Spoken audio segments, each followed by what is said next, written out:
Warning: the contents of this podcast series often include sensitive subject matter and themes that might not be suitable for all viewers. Potentially triggering issues are discussed, and viewer discretion is advised. If you or someone you care about are dealing with issues that impact their mental, emotional health, sexual health, or physical safety, please check out the resources linked in the bio or reach out to us directly. We are here to assist you toward emergency care and experts. Prioritize your well-being and sense of safety.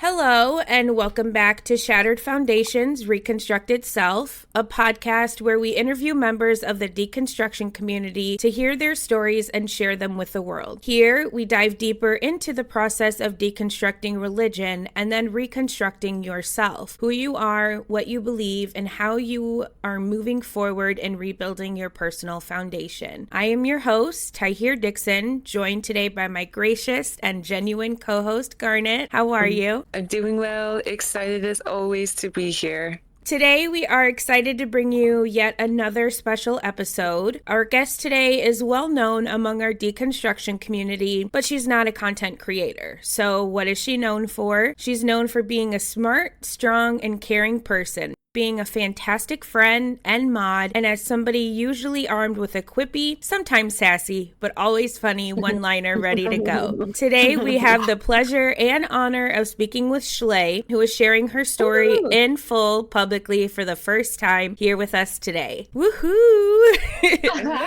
Shlay, how are you feeling? Oh my goodness! I'm so excited to be here. I feel really grateful and a little nervous. This is something I've wanted to do for a while, and it just presented, I think, in a good timing. And yeah, I'm ready to just chat and see where it goes. I'm excited. Before we dive into our conversation with Shlay, I want to take a minute to thank you guys, as always, for listening to our show. Your support is appreciated, but your engagement is also needed, so please be sure to like, share, and comment on today's episode. The more engagement we get, the more people we reach, and that's our goal, to share our community's stories and to get them in the hands of those who need to hear them. Make sure you're subscribed to the channel, and don't forget to click that notifications bell so you are always up to date on the latest episode of Shattered Foundations, Reconstructed Self. We release new episodes weekly. So, with that said, Shlay, I'm so excited to have you on broadcast today. So take us to the beginning of your story. What are your earliest memories with your experiences of religion? Okay, so just getting right to it. When I was 3, I was kidnapped by my biological father. So he was a devout Seventh-day Adventist, believed he was doing the Lord's work, doing God's work. You know, they're very last remnant church, end times, kind of motivated minded. So I was missing for a solid 9 months. Wow. And during that time, my mom solicited help with various, ways. She tried to find me on her own and try to work it out through the courts and stuff. And just, she couldn't find me on her own. So she solicited a private investigator and all these things. And so after about 9 months, they found me. Almost a whole year. That is. Yeah. And, I don't remember it. I was 3, I don't have I have random snippets of memories that are kind of weird. Mm-hmm. I know he took me across the Canadian border, so I remember being put in the trunk, covered in blankets. I remember him vaguely saying, be really quiet and we're just going to do this for a little bit of time. And he covered me with some kind of blankets and stuff. But yeah, I was a milk carton kid. I was, it was back when missing and exploited kids were put on milk cartons and stuff. So what? And then smuggled too on top of it. That's something. Yeah. So it's kind of wild. My mom, coping mechanisms and stuff, she found herself at a bar and she met a guy who ended up being, who I call my dad now, raised me, but he was connected with the police. And so through that, she kind of somebody who knows somebody kind of thing. And they were willing to really expedite things. And so they located me and brought me back. But I was extremely sick, malnourished, dehydrated, all the things. And he didn't take care of you on top of that. Wow. Right. So that happened. And I just think after that, my mom wasn't equipped. And, she pretty much immediately entered into this relationship with this other man who, as I said, I call him my dad. And they got married pretty quickly. And we started going to an evangelical, like Pentecostal, deeply authoritarian style church where it was like purity pledges and emotional manipulation and dressed up as like worship, Man. And so, yeah, that's like my earliest memories. Understandably, those are ones that stick, because that would be so traumatic for a child and then for your mom too. But these were children raising a child, okay? They were not equipped and nobody knew how to handle what I had been through. Right. They just thought, oh, she's here. She's physically fine. We have to clean her up, cut her hair. She's hydrated. And so there was no, let's take her to a psychologist or counseling. Right. We just prayed it right away. And I learned very quickly to just like mask and silence. Yeah. And before I even could comprehend or, I just didn't feel safe. Right.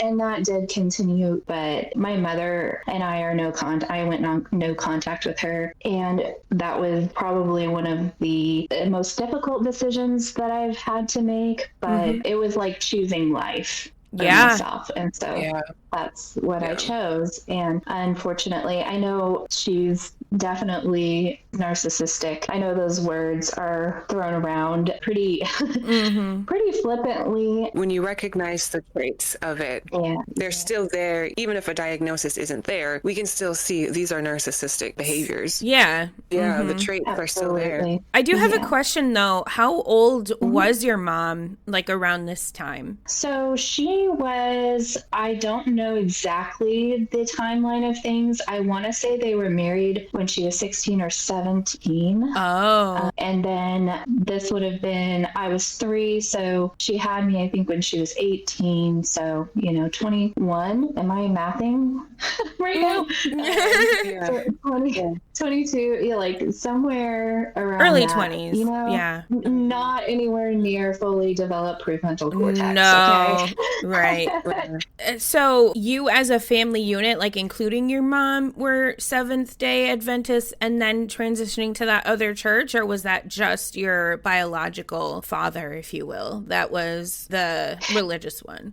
Yeah, so he was Seventh-day Adventist, and I'm not sure what my mom was. I'm not sure she knew what she was. I'm not sure she knows what she is today. Fair. She kind of adopted whatever the guy in her life was doing. She adopted that. But don't get me wrong. I mean, she's very, very religious and very devout. But I think she kind of picks and chooses what she's carried with her along the way, because I think there was also some Jehovah's Witness influence in her life. At some point. So I don't have a whole lot of backstory, unfortunately, for either one of my parents. I did know more about her, to be honest. I do have empathy for her and for the positions that she found herself in throughout her life that I do know of. And I mean, stepping away from our relationship, that's putting it lightly. I mean, I unequivocally was like, we are done. That wasn't because I'm just like super mad at my mom and like whatever. Like it was because, like I said, it was just this constant hurt and constant toxicity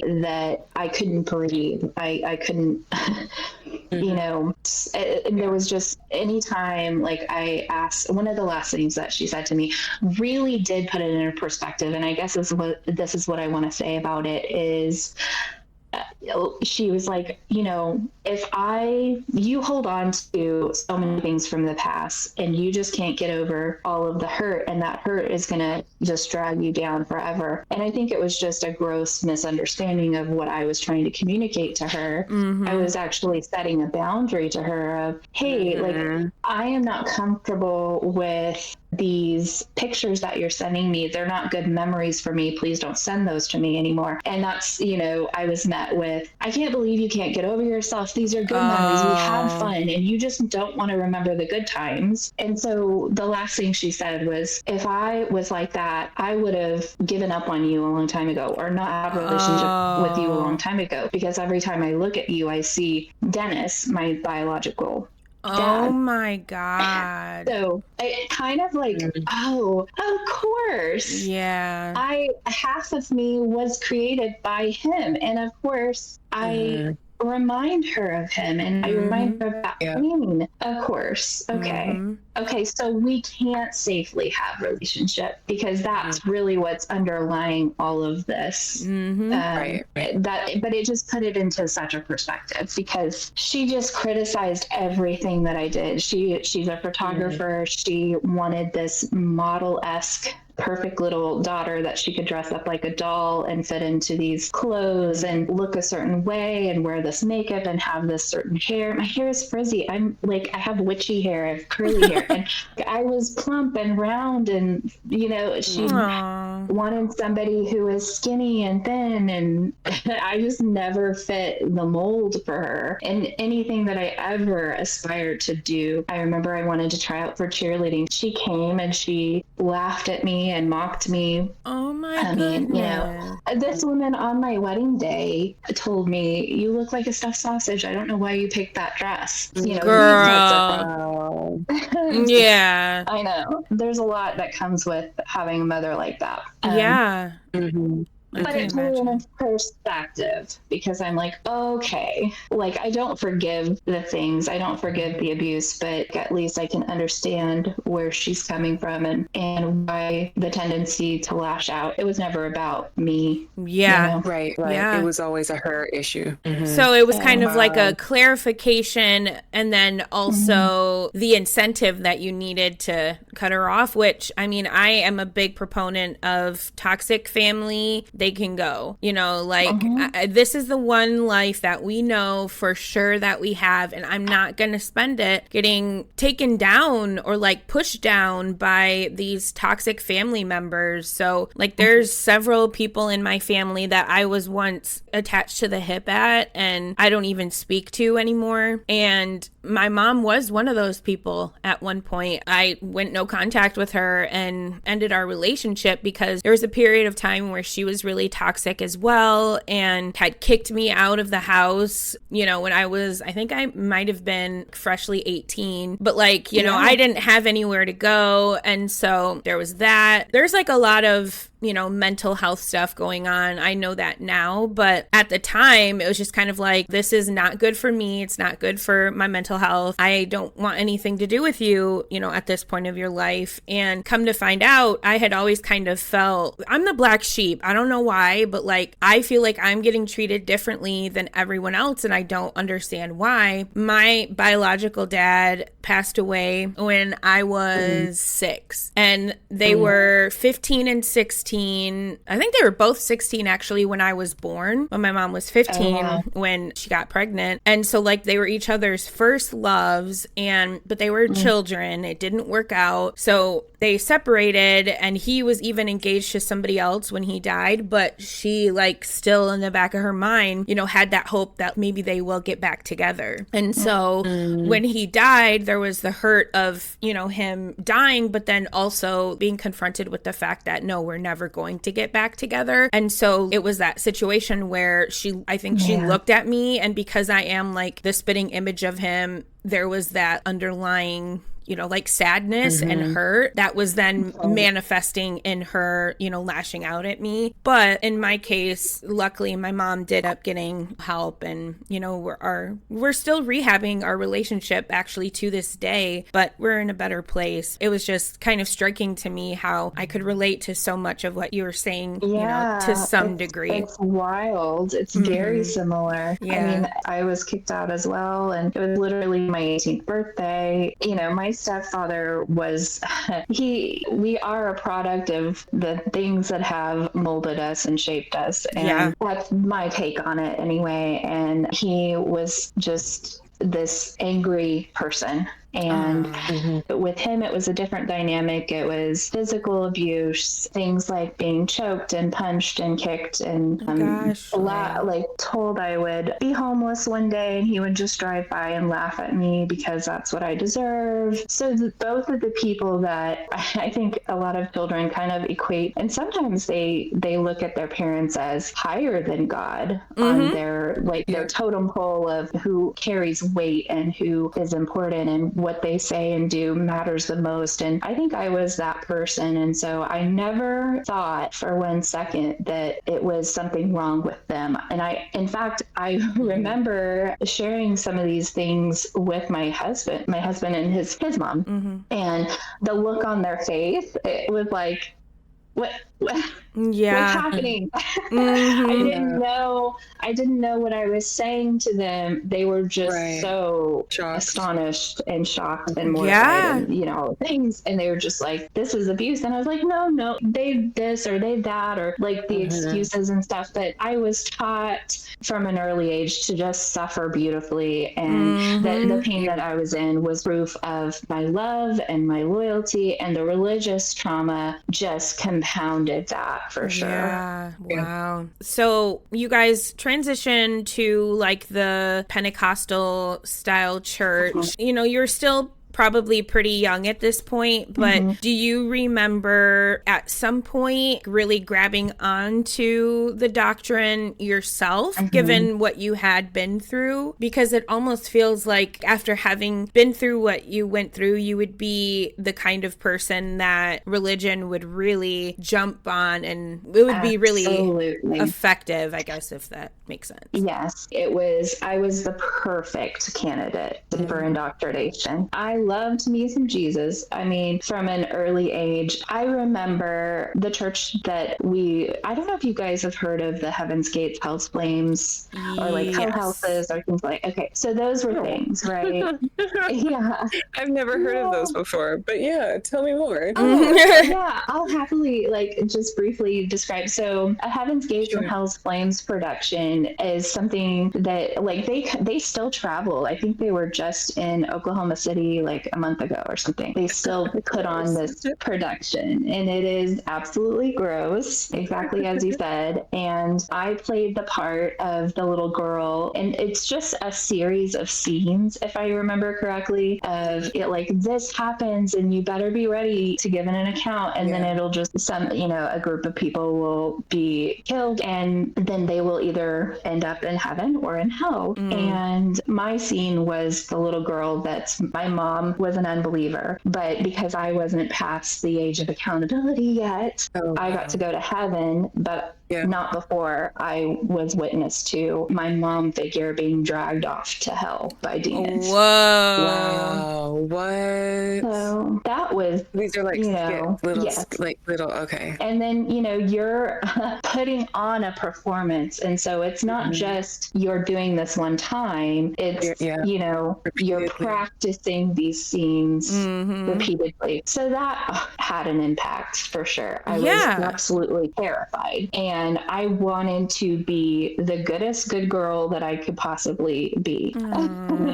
And so I had my little Bible, and I was ready to tell anybody and everybody about Jesus. And I wanted to be baptized. I think this was, I was like 5, 6, 7. I grew up in this church, right? Until high school. Like in high school, my parents found out a bunch of nefarious things that had been going on because duh. Right. I was going to say that's shocking. And then after that, they were like, okay, fine, we're just gonna go bury ourselves in this mega church. And so I continued from there.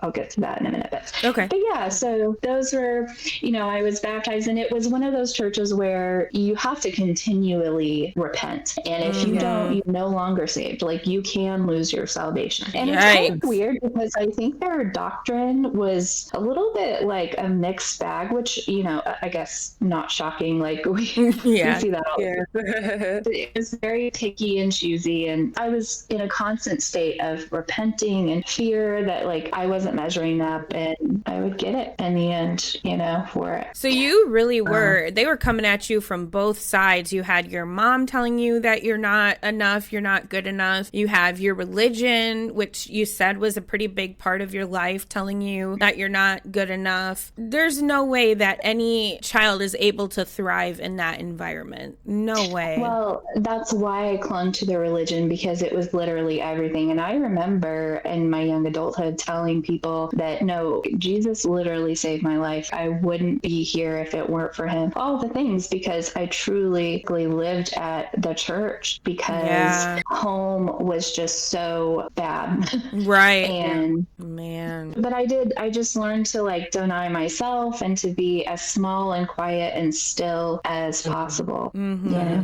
And sweet. Don't forget how sweet I had to be. Right. Yeah. Wow. But yeah, I mean, I believed it all. A talking snake? Absolutely. A man living in a well? Sure. You know? You're like that Like, donkey full on did talk. It did. It did. I believe it. I bet they all do. I wonder what they have to say. But I could totally see that for sure. So you were pretty into, well, you had to be really bought into the doctrine itself. So part of the urge toward perfection is one, it being, you know, constantly reified back in your home life, the lack of worth and, you know, all of this sort of thing. And then you're trying to find through this religion a way to redeem yourself from eternal hell and damnation while also having to survive like hell on earth kind of thing for a kid especially. That is so much pressure. And I say this all the time about this religion. That is so much pressure on a child. And so when you were really bought into the doctrine, either as a child or a young adult or however this looks like for you, did you ever question anything that was in there? Or were you just more so quick to be like, oh, not above my understanding. Oh, you know, let's do this pretzel. Yeah, I mean, it was absolutely that. I looked back, actually, Shannon told me the other day, don't do it, don't read those journals, but I couldn't help myself. And looking back through some of my old prayer journals, I was just like, oh my gosh, I was absolutely, like, I was actively participating and visualizing what it would mean to die for someone that was lost and give up my life, literally. Wow. I mean, I was ready to do it. And especially for the people that I loved. But yeah, I never questioned it as a kid. I was very, very zealous and devout as a teenager because it was everything to me. I mean, I couldn't imagine not having my church, my God, worship. I mean, everything I thought was speaking to me, television shows, the song that came on the radio. Nope, I didn't turn left, I turned right. I turned right for a reason. You know, God was speaking to me in every possible way that I could. I am a very creative person. Yeah. So you can put all kinds of dots together, man. Exactly. I definitely did. And I was absolutely obsessed with it. And I wanted everyone else to be as well. I wanted everyone else to feel this love and acceptance and peace that I thought I knew. And so I was very big about sharing my faith. I went on mission trips. Which now I'm just like, it makes me sick. So I served in a lot of ministry. I just did whatever I possibly could to stay at the church, you know, and be an offering. The self-sacrifice. Oh yeah, like I was absolutely unable to undamn myself. It didn't like I was daily tortured, and not from all the things outside of me that I was experiencing, but I was learning to do it to myself. So every thought was a crime. You know, these prayers that I would say, I mean, it was just constant, like page and page and page of how unworthy and how gross and disgusting I am and all of the things. I mean, it's just, And I thought I cannot request for relief from the things that I'm experiencing in my reality until I am absolutely completely completely humbled, and I never felt that I could get there. I never felt that I was grateful enough, thankful enough, or worthy enough, or sorry enough to get to the point where I could say, hey, God, maybe could you ask for the pain to stop? Like, could I just, could I not experience these things? And I don't want it to sound like I didn't have like joy in my life. I did have a lot of joy in my life as well. And not every day is just like filled with all of this abuse. And I don't know, I still struggle to like tell it. And I can't believe like I'm telling it just like as directly as I am, because like this is stuff that I have, like some of the things like my husband just found out about. Wow. Yeah. Well, here's what I will say about that. So if you feel like you're not being grateful enough or acknowledging enough, like the good things that happened in your childhood, don't feel that way, because, you know, like you're not saying that there was an absence of that or that that didn't happen. You're just simply speaking on the things that did happen or like the bad times that you had. And that doesn't necessarily negate the other side, but it is your reality. And I think I even said this to you at one point. Our journeys are messy, you know, they're ugly, but they are our journeys. It's what happened. And, you know, we should speak on it.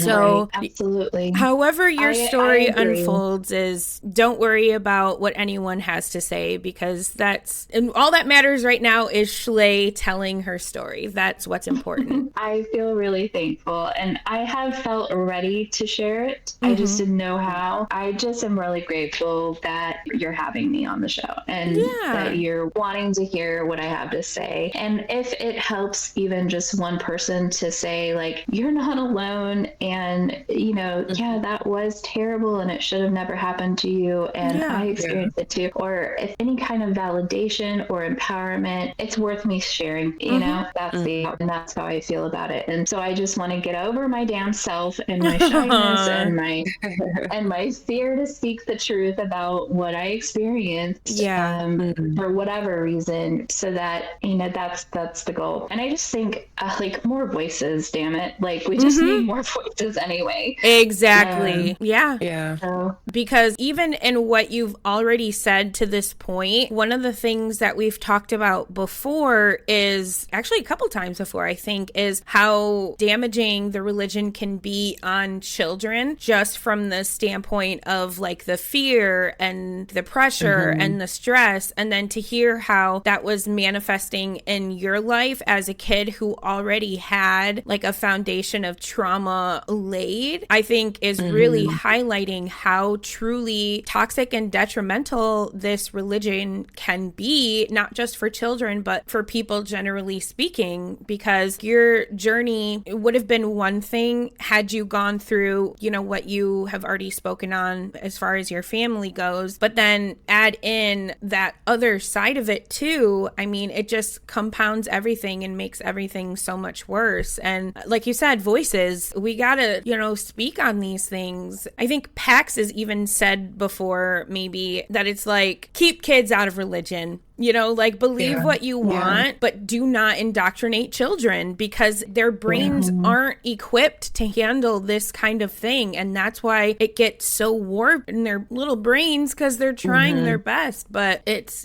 So, I mean, even just from that standpoint. But the other thing too is, I think the fact that you were able to get where you are today, and the fact that there are some things that you're still kind of, it's just like, I think that's also something that's important to speak on, that hey, you know, I'm sharing all of this stuff that I've been through, but look, you know, I got through it. I'm still fighting. That's another aspect of your story that's important to speak on. So you know, glad to have you here. I'm so thankful.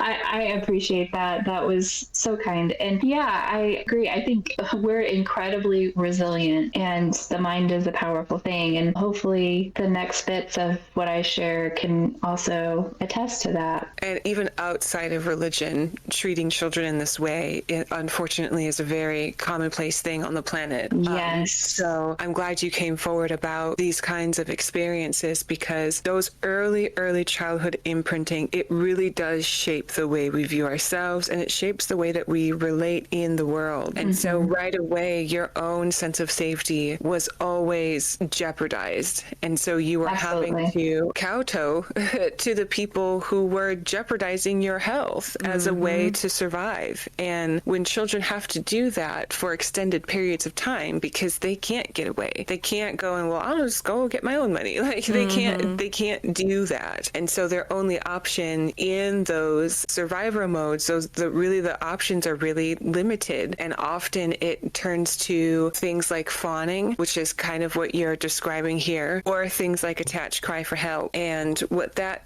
means is, it's like when a child is dealing with a parent who is about to be activated in some kind of predatory way, there's this like the child will attach to the parent and like cry, help, oh, we're in danger, us, we together, trying to like deactivate the aggression in the parent. And it's a way of overextending empathy and trying to over understand, like, oh, you must really be struggling too. That's why you're being aggressive. That's why, see, because we both need help. Let's both go get help. And so that's the dynamic that's cultivated in the attached cry for help. But the please and appease thing, which really is the physical abuse, especially, really sets up young kids and young people for the please and appease, because it just primes them within the religion, like you were saying, because that's the dynamic of the God.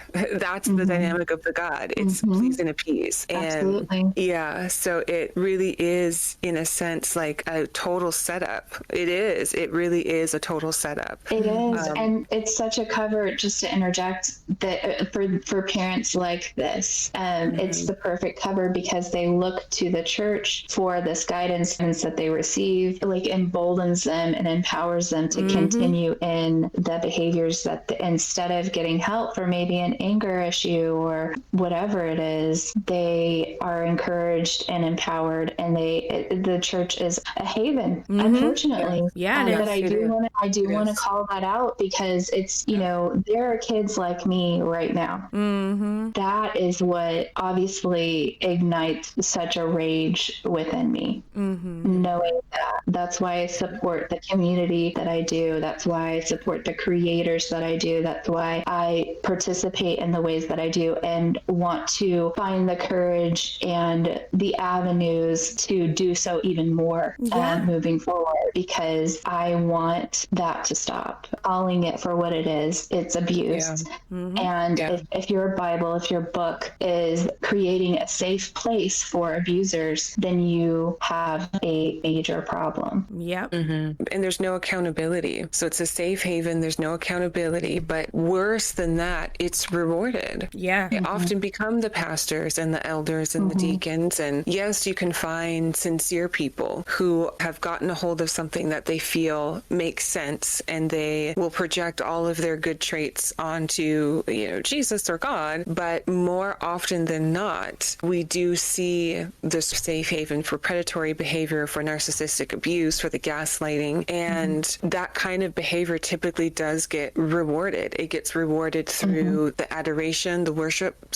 elements of it, with the release of all of the feel-good chemicals in the body. Like, so the idea of repeated salvation, especially, it really sort of messes with the brain. So it helps the brain kind of teeter between collapsing in on itself in existential dread, or like checking out completely, like dissociation. But it's also, like you were saying, it also gives parents especially that excuse to keep on the behavior, because they just keep getting forgiven. They keep getting forgiven again. And then they've got the release of the chemicals, right, in their body that validates, it's the feels that validates that, I've released my sins, I've been forgiven, and as far as east is from the west. And that is why you are expected to forget, because Jesus did.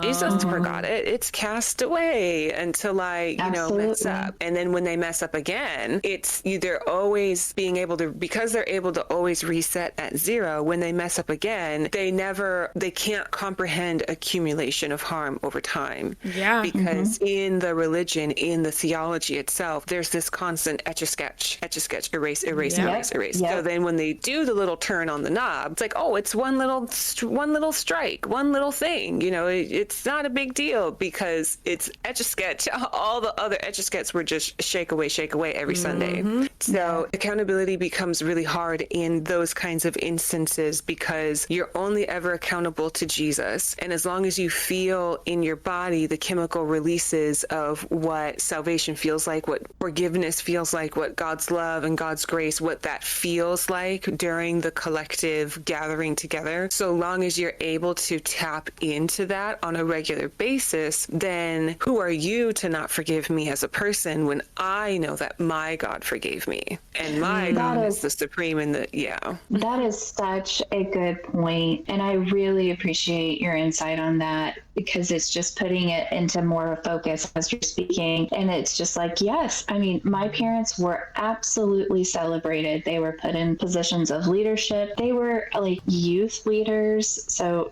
helping to shape young minds. And they were so trusted and absolutely celebrated. And the thing about it is, what kind of drives it in even further is knowing that we lived in a perpetual state of revival at our church. So there would be periods of time where we really did, I mean, it would be Sunday morning, Sunday night. If we weren't in revival, it was Sunday morning, Sunday night, Wednesday. And then I was on the tambourine team, so I would also go for, I think it was Thursday or Friday practice. Anyway, during revival, we were there every day. And it didn't matter if it was a school night, we would be there until midnight, 2:00 in the morning. It didn't matter because it was priority. And the worship wasn't, I don't know if you guys know, I'm sure a lot of people have experienced a charismatic worship, but I'm not sure if you two have experience with it, but it's, it's the slain in the spirit. It's the speaking in tongues. Our church, like I witnessed on a church camp, many people slapping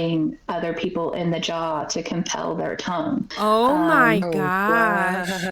Things like this that could be happening in one sector, one corner of the room, while on the other side of the room someone is crying tears like literally that could fill a kiddie-sized pool. And then behind you is someone yelling and just who knows what they're saying, and then singing, and it's all this emotional manipulation to get these people in such a heightened state, and it's all this collective hysteria. It's collective hysteria. Exactly. Yeah. And so just to kind of put it in perspective, when they're getting, you're talking about the reward chemicals. Yeah. When they're getting that every night and they're like, oh my gosh, your daughter is so well behaved.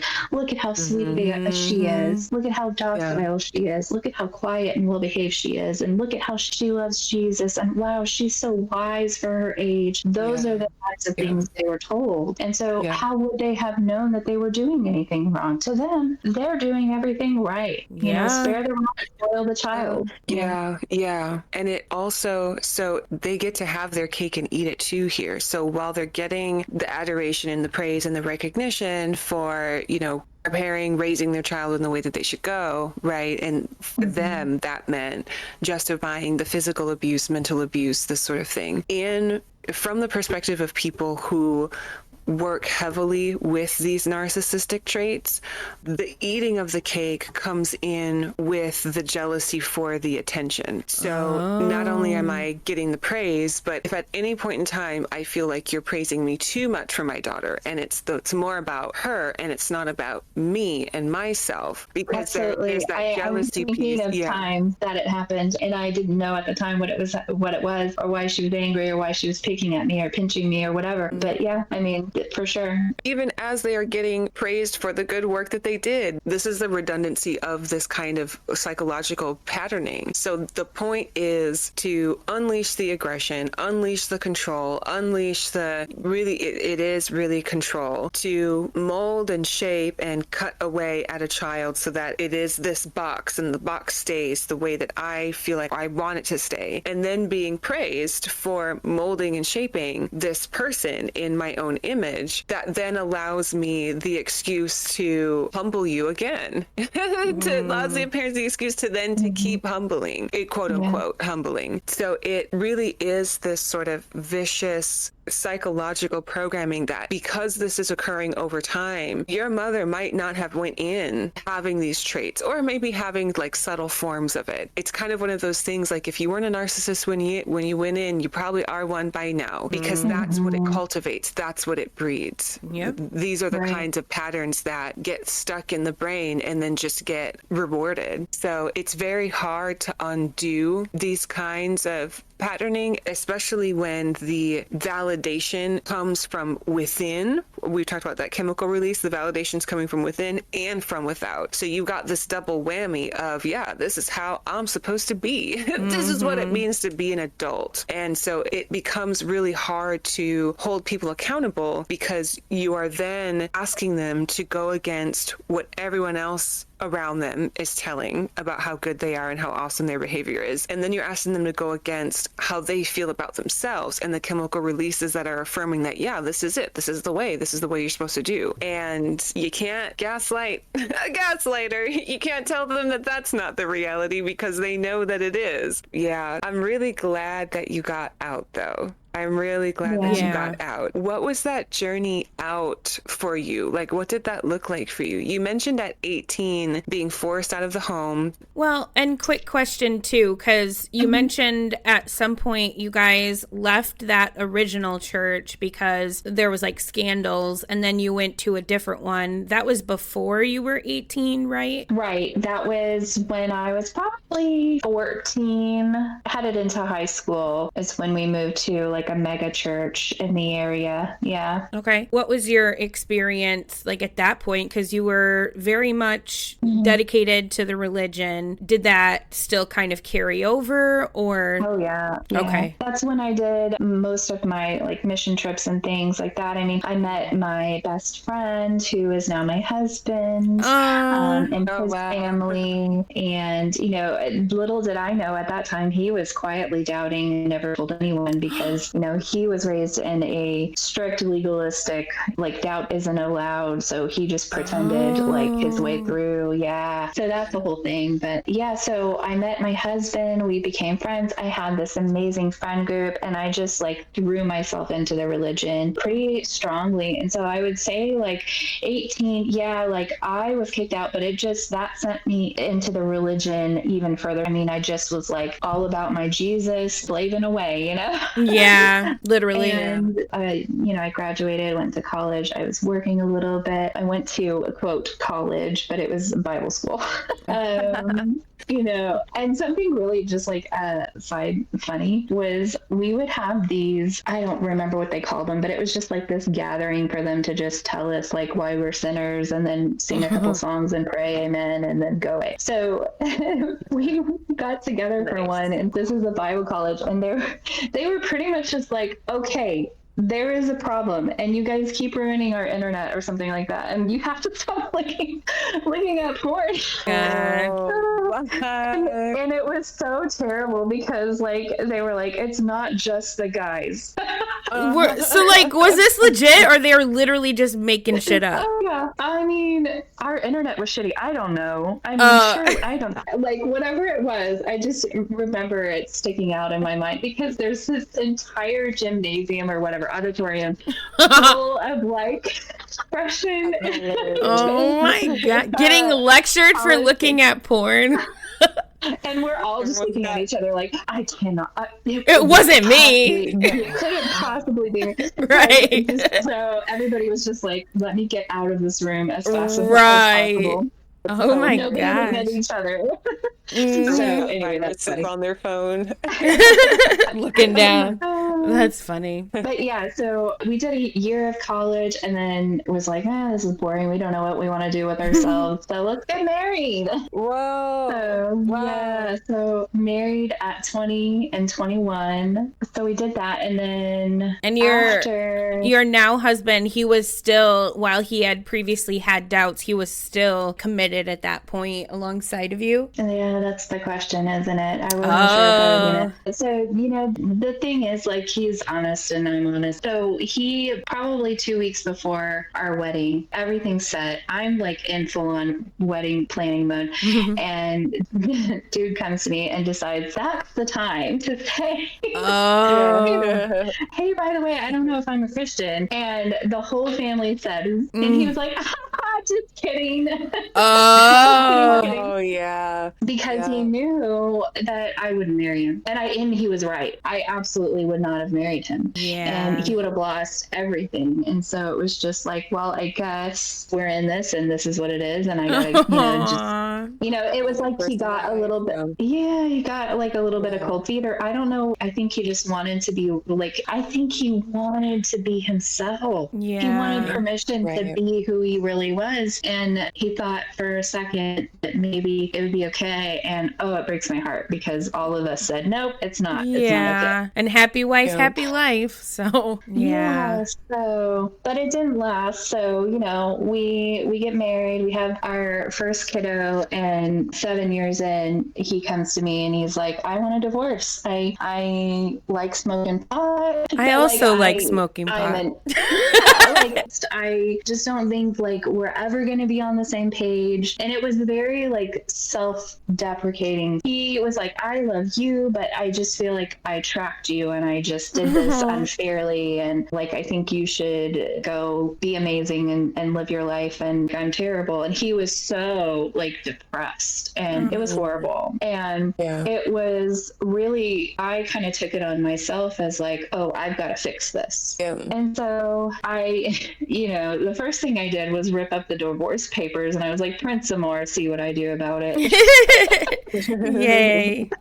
Love that. So you were still very much involved in the church. And then were you both going and then he approached you? Yeah. I mean, we had kind of started going to a smaller church at the time and a bunch of our friends went there. And you know how it goes. Like that pastor ended up coming before the congregation. Hey guys, like I actually have been struggling with the secret sin. And it turns out I need to go to rehab and I'm closing the church. Oh, wow. And that wasn't before. So we had been in the mega church that we met in. We had tried sticking it out there, but we were married so young and it was just really hard to like, quote unquote, Christianese, like get plugged in. Right. So then we found this smaller church. And so every time we felt like we found this, this is great. We're plugged in. Finally, we found one we like and we can have this small group and really like do life together. And then something would happen and they would close the group. And so then we tried this smaller church and then that happened. And then I think he just was like, this is all fake anyway. And I'm just frustrated and these people suck. Right. And he was just like, I'm tired of faking it. And it just all kind of came to a head, Yeah. And for me, I went into this mode of, because what does the church tell the unequally yoked wife? He has to convert him. So again, it's the theme of I have to be so perfect. I can't fight with him. I can't criticize him. I have to be quiet and small and sweet, and I can't do anything that would possibly jeopardize him coming to the Lord. Right? And then I go to church and it was just heaping it on, the shame and the guilt, and this is my fault and I'm never gonna be good enough, and how am I supposed to save my husband? Because then it was like, well, this is my responsibility to save my husband. Yeah. And they say it's not, but they treat you, seeing their faces and the looks on their face and the things that they pray for and the things they tell you to pray for and the way they treat you and the way they pity you. Oh my God. Yeah. I hated that shit. That's what I was thinking. I can just imagine them looking at you like, you poor thing. Yeah, I hated it. And I was so perceptive. I've always been that way. I feel things things, and I've always apologized for how deeply I feel things, and I'm learning not to anymore. Yeah, but I pick up on the nuance, and I pick up, I mean, like, our minds work that way, like we do. Mm-hmm. And so I just knew the expectation versus the reality, and I would never measure up. And so it was just hell. It was absolute torment. The absolute pinnacle of the pain of all of that for me was like, I could have lived that way forever, but it was the fact that my husband, my best friend, was going to be eternally tormented. And the faith that I held to, the God that I love so much, I would have been worshiping him. Yeah. Knowing that my husband, my person, is actively being tormented by the same God. And I could no longer accept that, but it was like, it was a slow unraveling. I mean, because around this time as well as the political climate is changing, I'm a young adult at this time, so I'm becoming more aware of these things and realizing like, oh, the education that I got about how, slavery isn't a thing. And so we don't have a problem with prejudices, but then, we do. And absolutely racism is still a thing. And that was a big heartbreak for me to realize and to wake up to. And I just felt so privileged and gross and ignorant for not knowing that. And it still angers me. And just seeing the way that the people that I loved, that I thought were so empathetic and caring and all about peace and love and harmony and Jesus and getting everybody to heaven, rally behind this political figure that was just absolutely foul and putrid. And not be able to put on a fucking mask at the grocery store to save their 80-year-old grandmother neighbor.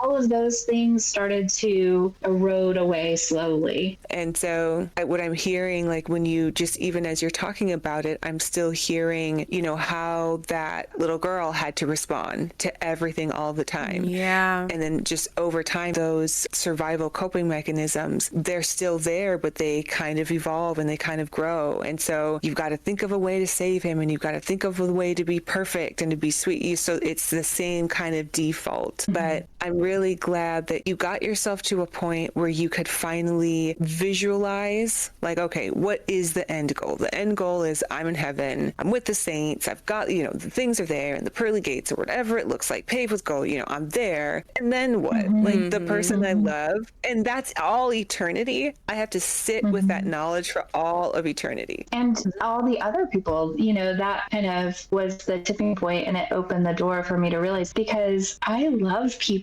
Like I freaking do. I think people are amazing. I think they're beautiful. I love when people share their art and their gifts. Like somebody sing to me, I will cry. I will sob. I can't handle it. It's so beautiful. And I just do. I feel that way about everyone. And I can't imagine. It's one thing to be told a story and to be taught these things and all the reasons why they deserve it and all the things. But no, they don't. They don't deserve that. Right. And then being faced right there with, this is my person, and he will be in with that lot. Those that will be tormented and suffering. I couldn't do it.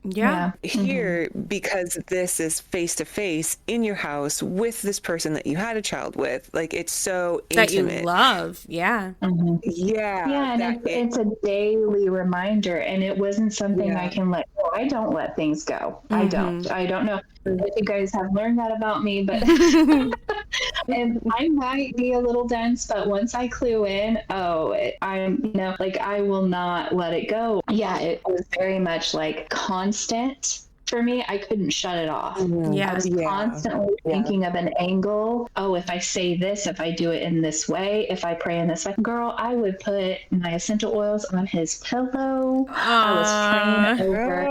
I mean, I was doing it. I was doing the thing. To me. That's what I was thinking. I'm like, you went so Christian, you went witch almost, Wiccan. I did. anything and everything. I was having other people pray. I even brought some guy I met on a hair, because I used to do hair. I went to this business thing in Florida, and it turns out he lived an hour away. I convinced him, because I was like, oh, you're a really impactful speaker and you're a Christian. Come to my house and talk to my husband. Oh, Wow. you really were, man.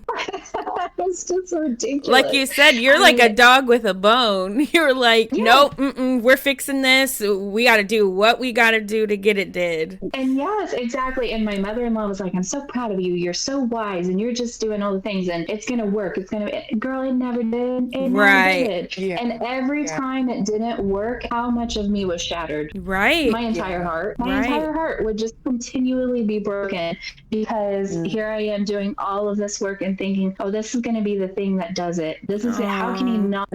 How can he continue to deny if I do this, if I do that, if I do, you know what I mean? It was just this exhausting battle that I put on myself. He was so kind. I mean, he went to all the things. I don't know if you guys have heard of Re-engage. It's a thing. It's gross. No. And it's this for married couples, but it's like a lot of infidelity. A lot of couples who the spouse, one of the spouses, if not both of them, have been unfaithful. And then they go and they learn how to ignore that and bypass a lot of things so that they can stay married. So it's like the terrible version of therapy, of couples counseling. And it is. And so, you know, he went to that with me. We read the book. We did the things. We went and met one-on-one with the leaders of that group. And all of that was absolutely useless, did absolutely nothing. I feel guilty for it, because I just feel like it was still me saying, you're not good enough. You're not who I need you to be. I'm never going to accept you for who you are right now. And that's the messaging he was receiving throughout all of that. So I just hate that. Hate that I was just heaping that on him. But I was tormented as well. I mean, you know, I was tormenting both of us. Right. Because I was going to ask, how long was this period of time where he initially approached you, and like, you know, with the divorce prospect, to like the amount of time between when he told you while you were trying to actively fix him to when you kind of found yourself on the outside of it, like on the other side? So it was a total of 7 more years before I deconstructed, and I am embarrassed by that, if I'm honest. Because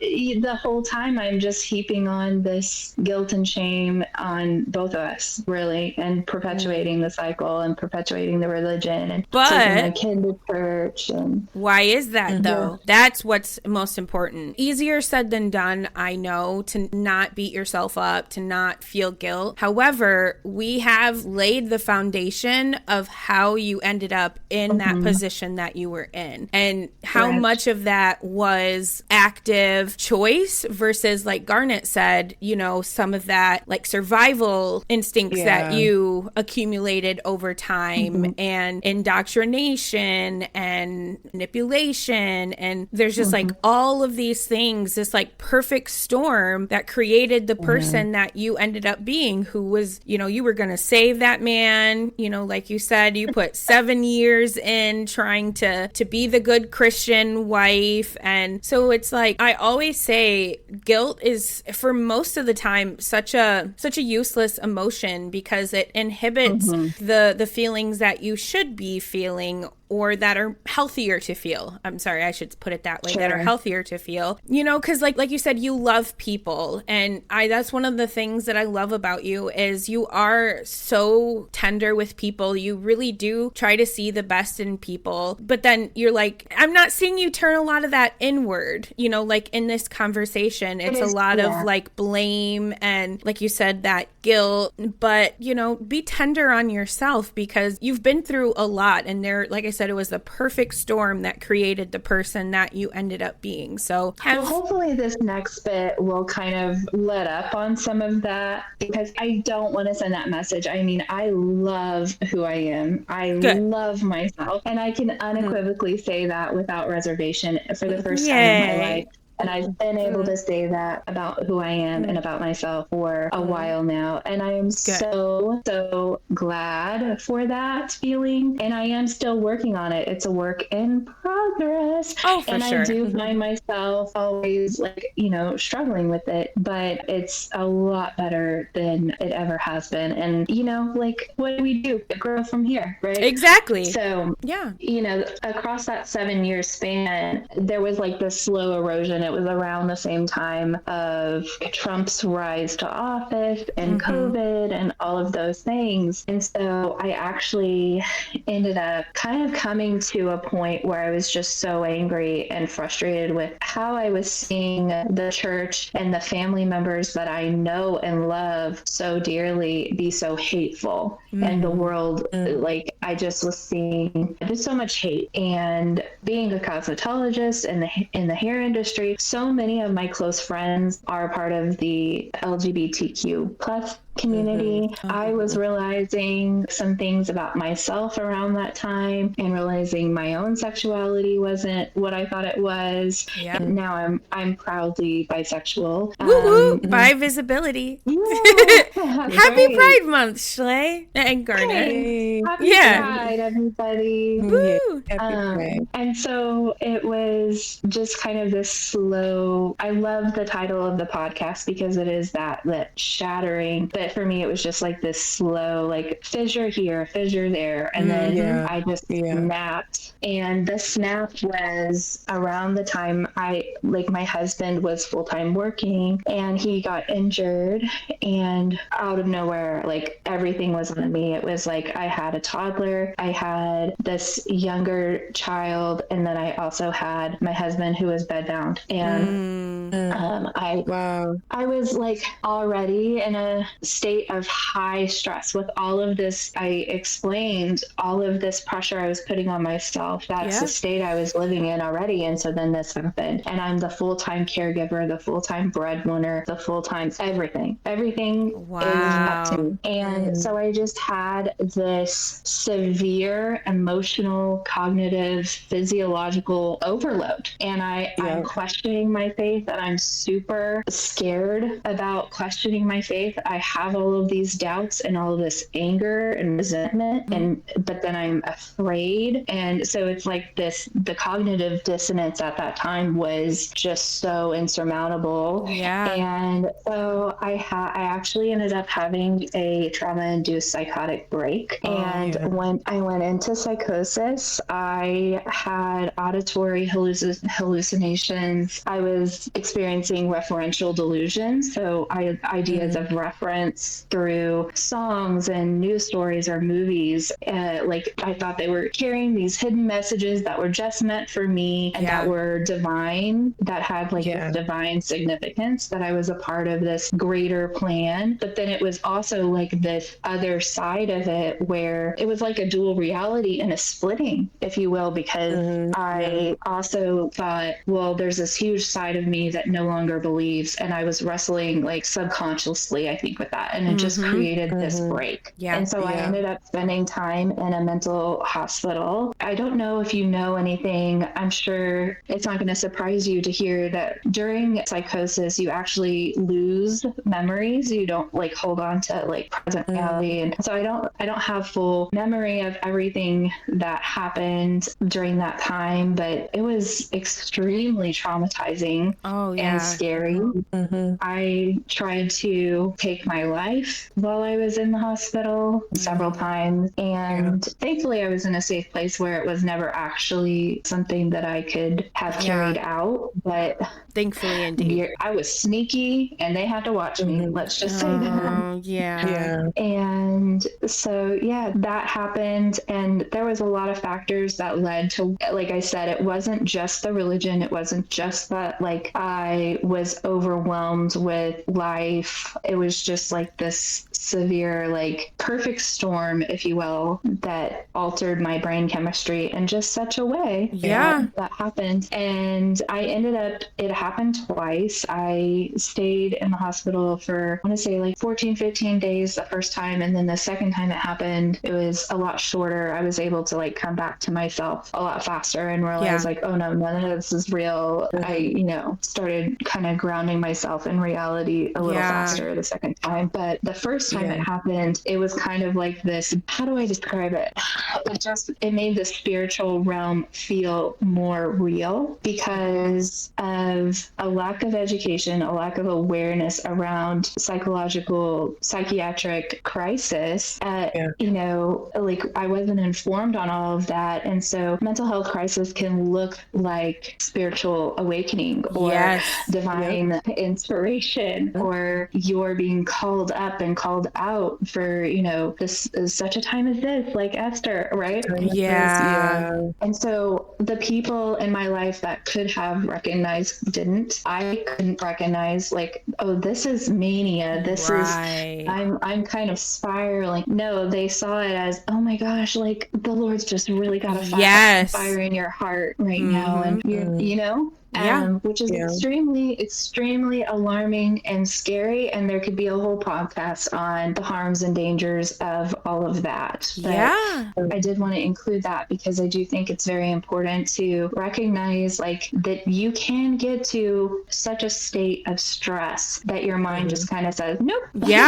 I'm taking over. And it was a lot of messaging of, I was the second coming of Jesus. Actually, there's a funny part of it where I'm like in the hospital and I have my little grippy socks and I'm just, you know, skipping around with my styrofoam cup. They give you styrofoam cups and there's like a water fountain. So I'm like pacing as one does. And I have my styrofoam cup and I keep filling it up so that I can pace back over to all the other people and sprinkle them with the holy water because I'm blessing them, because naturally that's what the second coming of Jesus does. Right. So I'm just like sprinkling people with my gross styrofoam cup water, and they're like, "What the hell are you doing?" I'm You're like, "You're welcome." Right, in my name. In my name. So that was a fun thing. But no, it wasn't fun at all. It wasn't fun at all. It was very traumatizing. It terrifying. Actually reignited my faith. I'm sorry? I was going to say terrifying. That's what I was thinking. I'm like, wow, how terrifying. Yeah, I mean, I remember, I don't know how much you guys want to know, but there was a memory that I do have. Like, it's snippy and choppy, the memories that I have from being in the hospital. But I remember coloring a picture and then thinking that I was a witch that deserved to be burned at the stake, and it was about breakfast time, and so they were bringing hot coffee around, and of course they gave decaf, but they poured this piping hot liquid into my cup, and I just downed it because I was like, oh, this is like somehow in my mind, this was me being burned alive, and that's what I deserved. And so I experienced that like scorching, and internally, like in my mind, I was actually being, by my family, my husband's family, they were all like, yeah, burn the witch, you know? And so those types of things, or, you know, in the movies that they would play in the main room, you know, your brother is going to come and get you and you're going to escape this place. And I don't know. It was just wild things that, and, you know, you're going to go on this journey and you're going to save the world, and, you know, it was just so wild. But thankfully, I was able to come back to reality. And I think it was just a matter of continuing to be faced with, like, no, that's not real. This is what's real, in little doses over time. But like, I wouldn't wish it on anyone. It was so terrifying. And I just think, like, I'm so glad. I think one of my fears, if I'm honest, is that happening again and that I won't come back to myself. You know? I know that's not true. The factors that were at play in my life at that time are no longer, you know, things that I participate in. So, but I could see that being a fear anyways. That's traumatizing, terrifying. So yeah, I could imagine being afraid that, like, you know, it could happen again, but be the absolute worst. first. So, I mean, that totally makes sense. And the other thing too, after everything that has just been piled onto your plate over time, honestly, a fracturing of the brain it does not sound like something that is out of left field. That I could totally see that happening. Yeah. And frankly, it took a long time for your brain to just be like, enough is enough. Oh, but yeah, absolutely. I mean, that definitely tracks. And, it's a second example of when mental health issues, like from your own experience, when mental health issues are completely looked over in the name of religion. And that is so dangerous. I mean, how often are you told don't get outside help? Or if, you're struggling, it's because you're not praying enough or you're not dedicated enough. And, we already talked about the abuse that you suffered as a child, how that was perpetuated through the church. So, I mean, I definitely think this was the same experience. The first time I got out, as soon as I left the psych ward, I wanted to go to church. And my husband was just like, no, like he was, y'all, this man, like he was devastated. I mean, I can imagine what the hell happened. Like the next thing he knows, I'm out of my mind. I had our firearm next to our bed because I thought I had a vision of someone breaking into our home. And so he is like terrified. He doesn't know what's happened, if I'm ever going to be the same again. And imagine the devastation on his side. Like, I just can't imagine what it was like for him, because he thought maybe like I was going to be gone forever, Right.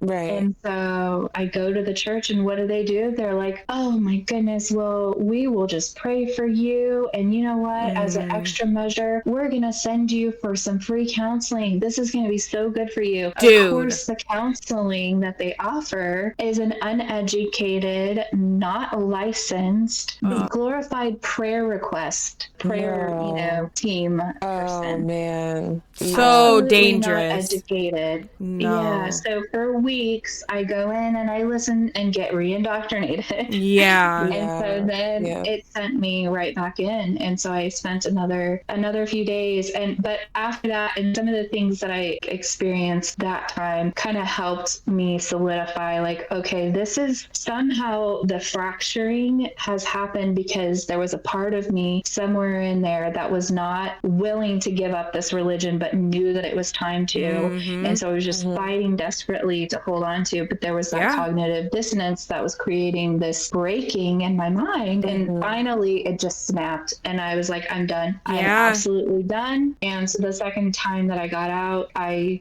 talked to my husband, and I was like, I think I'm done. I think I'm agnostic. I think, I want to explore atheism. He was like, oh my gosh, you mean I get to keep you the way that you are? And you have developed critical thought? Yeah. It's like great news. Yeah. And then we had lots of lovely, funny conversations about how ridiculous everything was. Yeah. See, so everything that your husband went through in that 7-year time, and then, when you had your mental health crisis, it paid off because, he got his wife that he probably always wanted, and you didn't have to change him. You didn't have to fix anything. So, I mean, it happened. Before I deconstructed, even along the way, I eventually did realize he kind of came clean of like, you are not hearing me, and I am not safe to be who I actually am with you. And I know you want me to be, but the effect that your words and your actions are having on me, like, I don't think that I can actually be myself, and I want to be accepted for who I am. I needed him to say that that's how it felt. And I needed to hear that. And so that I didn't want to do that to him. And so I shifted, I managed or how I approached things from there, but that was part of the unraveling for sure, because it was like, oh, this is the effect that all of this prayer and striving for this good thing that I think I'm doing of trying to save him, the effect is torture. Yeah. And I know it's torture for me. Right. It's good that you recognize that, because often a lot of people, especially when we're thinking about the realm of mental health and religious indoctrination and programming and this sort of thing, it's very important that we don't get stuck into the binary of the victim perpetrator type things. And while there are instances where it is very clear, oftentimes, as I mentioned before, the survival coping mechanisms evolve. They evolve. And so when you are talking about, just previously you were mentioning how you didn't like that in retrospect, you didn't like that you were doing these things because it was a boundary violation. So, but in that's also a marker of your own maturity to be able to recognize where you are enacting the very behavior that was enacted on you. And yes, we can go through all of the logic and the reason on why that is and the justifications and, the childhood thing and all of this sort of thing. Like, yes, all of those things are there. And we still have to recognize what is. We still have to recognize it for it. And so being able to see the world not in these sort of dichotomies, this or that, it's black or white, it's up or down, and to be able to see the complexities and the mixtures in all of the things, that is a sign that you are evolving out of those patternings that were imprinted to sort of keep you in this very static, rigid box-like type of infrastructure, because the whole thing rests on that. The whole thing rests on absolute good and absolute bad and absolute truth and absolute life. It rests on the binary. It rests on dichotomy. And the minute you start recognizing, hey, wait a minute, this person can be an abuser and I can still have quote unquote good times around this. The minute that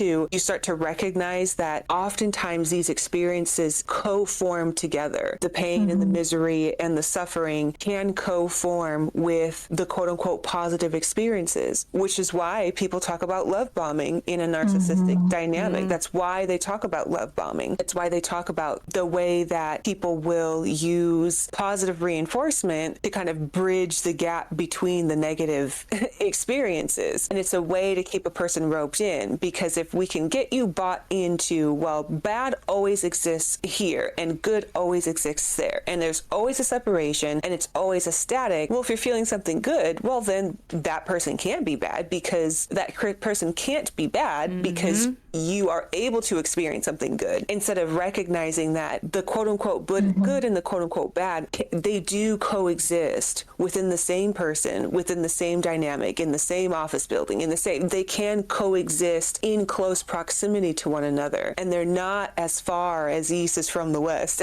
as Christianity would have you believe. They're not just these polar things that heaven is up there and hell is all the way down there. Imagery that they express about the binary, it's very space. There's a lot of space. But the reality is that we see this all the time, that quote unquote good and quote unquote bad being the mix, being held within the same person. So it's a lot of layers to unpack, because you have to contend with the fact that we're not all quote unquote good and we're not all quote unquote bad. But then you also have to contend with the fact that even as I know even as I know that the things that I did were because I didn't know how to do anything else, even still knowing that, it still doesn't feel good to see myself be the thing that I am trying not to be. It becomes inevitable, because that's all you know how to do. So as you're working through, I say all of this to say that, because I hear this a lot with people that come out and just like kind of facepalm, like, I can't believe I did that, and I can't even go back to this person anymore. And, just kind of seeing yourself, finally having that self-recognition, to like the self-awareness to see yourself for the things that you're doing, even when they're coming from places of quote unquote good intentions, that you're working through really those deeper psychological programming that is more linked to our evolutionary biology as a species. Things like shame, things like guilt, things like embarrassment. Those are really sort of primal survival mechanisms in the nervous system that were there then, and I don't want to use the word designed, but they served a function. They served a purpose to keep the tribe tribe together, to keep the bands together, to keep the group, the collective together, and not, well, I'm just going to go off and lone wolf on my own, because we know that those ones, they don't survive. Yeah. Because you can't. We need each other. Yeah. So I want to leave you with and just recognize that as you're working through those things of guilt, especially, those are very, very evolutionary biology kind of programmings that you're running up against. And the story arc of this one single lifetime of Christianity, right? That's kind of the archetype for that deeper programming that really is the result of the entire human evolution spectrum. So it's working through your own storyline. But if you find that, like, why do I keep bumping up against this guilt? Like, how does this keep coming up? Like, why can't I just let this go? It's not necessarily because you're trying to hold on to, Christianity per se, or, those remnants of things. It really is you finally coming face to face with those deeper core elements in the nervous system. And as you work through those and you find those ways to love yourself, meet yourself with the free yourself. As you learn what it means to free yourself from that, you are bringing your piece to the human evolutionary puzzle on this is how we evolve out of holding on to guilt that isn't ours to hold on to, kind of thing. Absolutely. I like I that. fully agree. And I so appreciate you saying that. That has been honestly what you just said about why do I feel like I keep bucking up against the same thing. I have said that so many times in the past. Like, I just want to stop thinking about it. Why can't I let these things go? It's just this compulsion to analyze. Like, it's the memories, the nightmares, the night terrors, whatever it's, like, it's my subconscious remembering these things and bringing it, and then I will find myself thinking about it for days and analyzing, like, how could I have done that better, or how could they have done that, and why would they have done that, and da, da, da. But all of that really doesn't matter, and I find myself being able to stop that loop a lot faster immediately, and I feel so proud and so grateful that I have been able to do that for myself, because it's exhausting, but it's also for my kids, because I keep thinking the word catalyst, and I just I feel really powerful when I think of that word, because that is what I have done. I've been that catalyst. I have shown that it is not necessary for you to experience traumatic childhood abuse from your parents, and then for you to know nothing else and to know no better because you had no better, you had no examples, and then for you to perpetuate that cycle of abuse onto your children and their children and their children. You can stop that. I am I take pride, and I will not shy away from singing my praises as a parent. My kids know that I love them. I do not hit my kids. I do not spank my kids. My kids talk to me when they're in trouble. We have a fun, playful relationship. Am I perfect? Are they perfect? Absolutely not. And I love it. I love that we're not. That's not the point. There is that isn't the point. Spilled milk. There is room for messes, and there is no shame in that. And we can make mistakes. We don't keep secrets. We have surprises. The things that I am learning in real time and actively participating in relationship with my kids is healing me. But it's also providing them with something that I so desperately needed. And that is something that I am very proud of, and that I am really grateful and just excited for. And they're amazing little kids. I mean, they're just amazing humans. I don't put them on the internet, but I wish you guys know good them, for you. I love that for you guys. And you should be proud for sure, because I mean, you have done so much more work in, like you said, your oldest is 13, I think you said.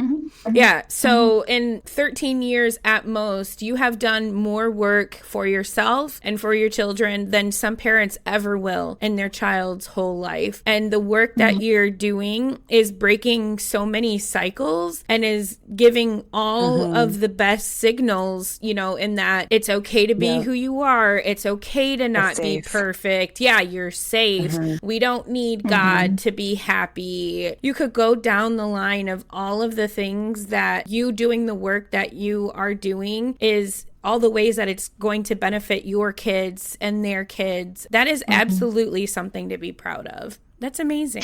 And what you just said reminded me, I did want to say, I didn't even talk about what I'm doing with myself now, but I wanted to share that one of the things that happened while I was in psychosis in the mental hospital was a couple of student nurses came to me and said, like, they were interviewing, random patients, and I seemed safe. I wasn't gonna, throw a chair at them or something. Just some water, that's all. I mean, it's fair. Listen, sometimes it'd be like that. And there was a time when I was first in, I wasn't the safe person, but they caught me on a good day, right? Right. And that's what I was saying. At most, you'll just sprinkle some styrofoam cup water at them. Like, it's fine. Yeah.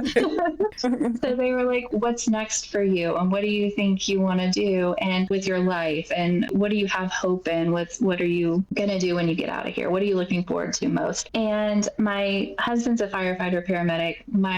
His mom is a nurse. She's been a nurse for 15 years. And at the time, I had absolutely no confidence in myself or myself academically at all. But I looked at those nurses and I looked at the joy that, my family members get from being in that field. And I just kind of glommed onto it, and those nurses just were so like polished and cool. And they just seemed like badasses to me. And they were. And I just loved talking to them. And I was like, maybe I'll go back to school. Who knows? I don't know what the hell I'm doing with myself. Maybe I'll become a nurse. Fast forward to last semester, I had a psych rotation. Probably a good thing that I didn't end up in the same hospital that I was in when, for my psychosis. But it was a very similar, very eerily similar hospital. And I stood in that building and my body reacted. I was not okay. And I did have a lot of tears that day. Yeah. But you know what? Yeah. I did it. And I stood there and I realized, and I was present with the moment of power that I was standing in, the place that I said I would be standing in. And I did all of these things. It was a very powerful moment. And I just want to share that because if you think you can't, here comes like a little bit of cheese ball. Give it to us. Let's go. Like, I just want to say, like, if I can make it through science classes and college math classes, your brain is something that you can learn, that you are not broken, I guess. Maybe you were hijacked for a little while, but you can learn and you can reroute and you can rewire and you can heal. Absolutely. And you don't have to continue to feel guilty. You don't have to believe that what is it that I'm trying to say? Let me gather my thought. Because I really wanted to make this point because the whole thing is, I always felt like such a disappointment. I always had all of this guilt and all of this self-hatred that even if the people that I cut off, or I wasn't listening to my mother's voice anymore, I learned to do it to myself. I would still heap that shame and you're not good enough, you're not worthy onto myself. And naturally, what else was I going to do with what I was given? That's what I was taught to do with myself. But I want to say that your nervous system can unlearn all of that, and you are allowed to disappoint the people who expected you to betray yourself for them. You're allowed to disappoint this quote unquote God who wanted you to sacrifice yourself every single day for him. And you're allowed to walk away from God's systems, families, anything that demands your obedience over your own well-being. That's the point. That's the thing I wanted to say. Yeah. And it's a very powerful thing. You're allowed to choose yourself. Please choose yourself. That part. Yeah. Yep, absolutely.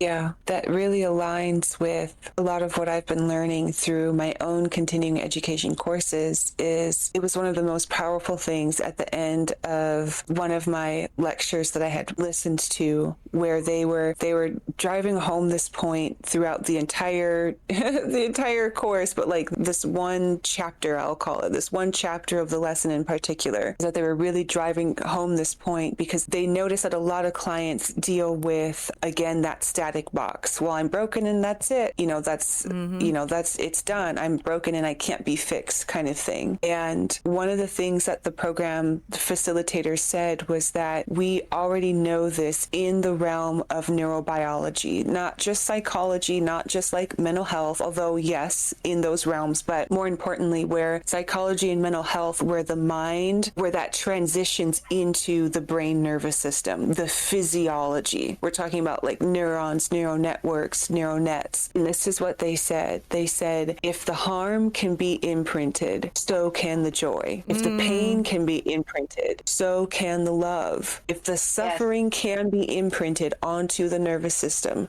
so can the healing.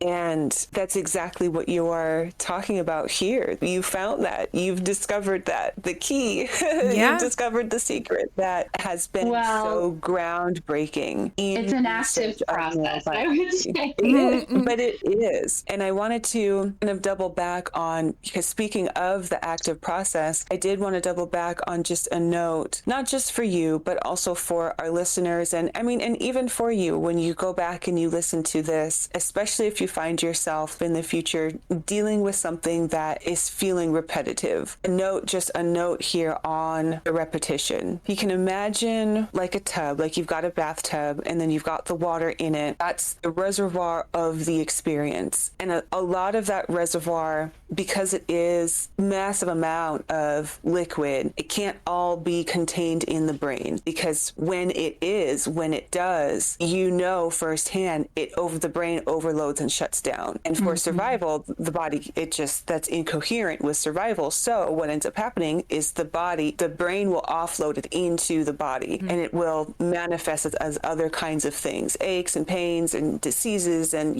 other kinds of things. So even if the mind isn't consciously remembering the scripts and the storylines and the characters and the theater and, oh yeah, I was at church and they said this and here, and the costumes and all, even if the mind isn't putting all of that together, the body's still processing that experience and it becomes sort of held in reserve. So as you are moving through and evolving yourself through this, again, like you said, that active process, as you are evolving yourself through this and you are moving through this, a couple of points here. One, it is when we finally go into safe spaces and create safe spaces for ourselves, when a lot of this stuff can finally emerge, because then the body can finally say, okay, well, it's safe, it's time, now ding up to the brain. And now, oh, I remember when I did this, or I remember when this happened, right? Then it becomes manifest in like the thought form, because it's when the brain offloaded into the body, now it's time for the body to offload. Now it's time to get that out of the body. And so a lot of that repetition can feel like, if you imagine, you're again at the bathtub and you've got your cup, your styrofoam cup, or you've got your bucket, and you scoop one bucket out and you're like, oh yeah, you're pouring out the bucket someplace else, and there goes the characters and the script and that one instance and that one story, and yeah, I did it, I poured the bucket out, but then you still got the tub.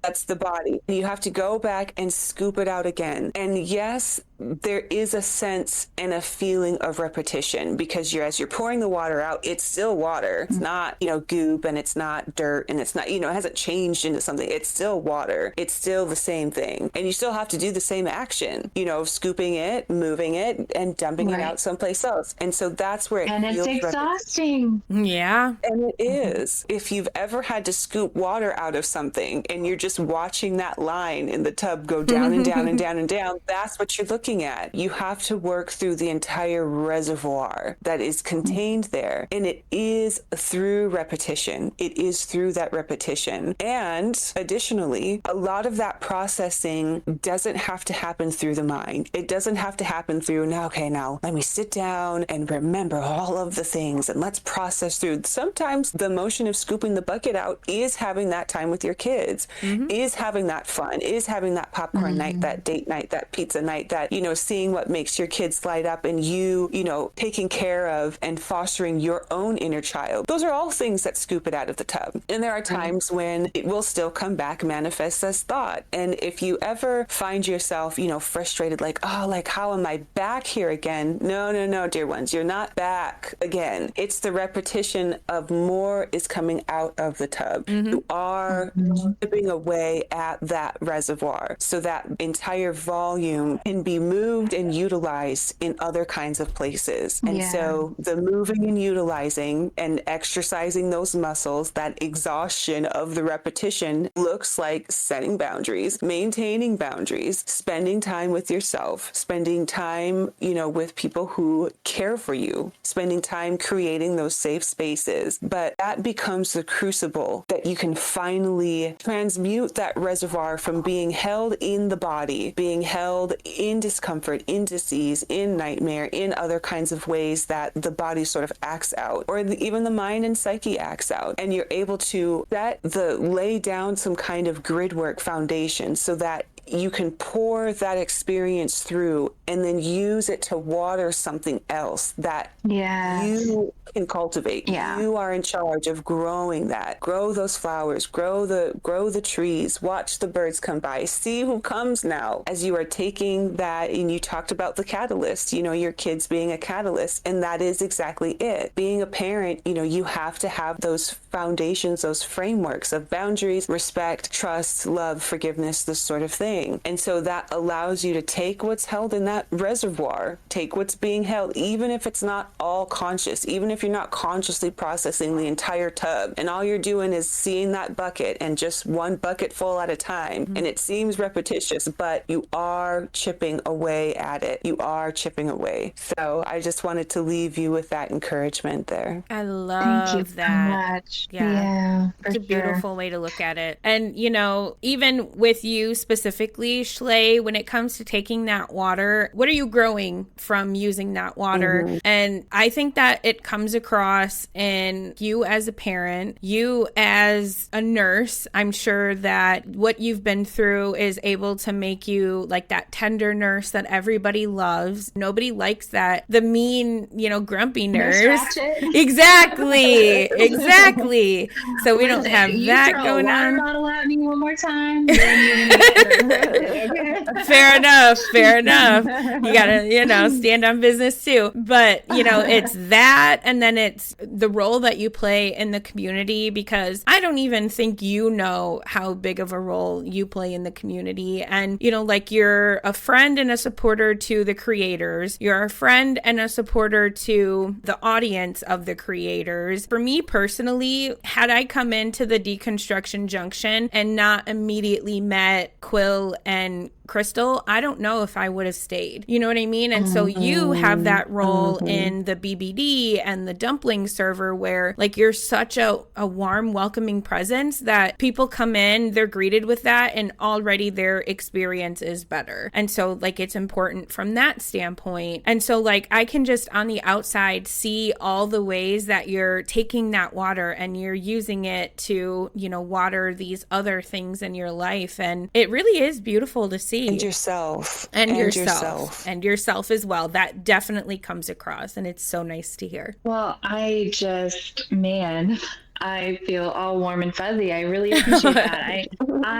That is my hope, that I'm affecting things in that way. And if I am making that kind of impact, man, that is a boost to hear. And that's my goal. I mean, I know what it feels like to feel small and to be quiet and unseen. And so I do that often. I love to check on my people, and I'm not always good at it. And, sometimes I miss people, but I really try to prioritize that, checking on someone if I haven't seen them in a while, and just, hey, I'm thinking about you and you're not alone. And those types of things are just, I value that a lot. And I just want people to know that they have somebody, whether it's me or you or whoever it is reaching out. But I may not be theologically debate ready or anything like that, but I do want to look for ways that I can support. And that's my goal. That's what I do a lot of the times, is just look for ways that I can support and fill that need and just move on, and keep doing the work, and hope that it leaves room. If that task or this task is managed, then this person doesn't have to think about that, and they can focus on, moving the needle a little bit further, if at all. That's kind of where I come from. But yeah, I like to create spaces where I feel safe and free, and I'm learning. I think one of the struggles that I have is to just freaking relax and have fun and enjoy things. Life doesn't always have to be about suffering and striving and difficulty. And so I just have been stupid happy and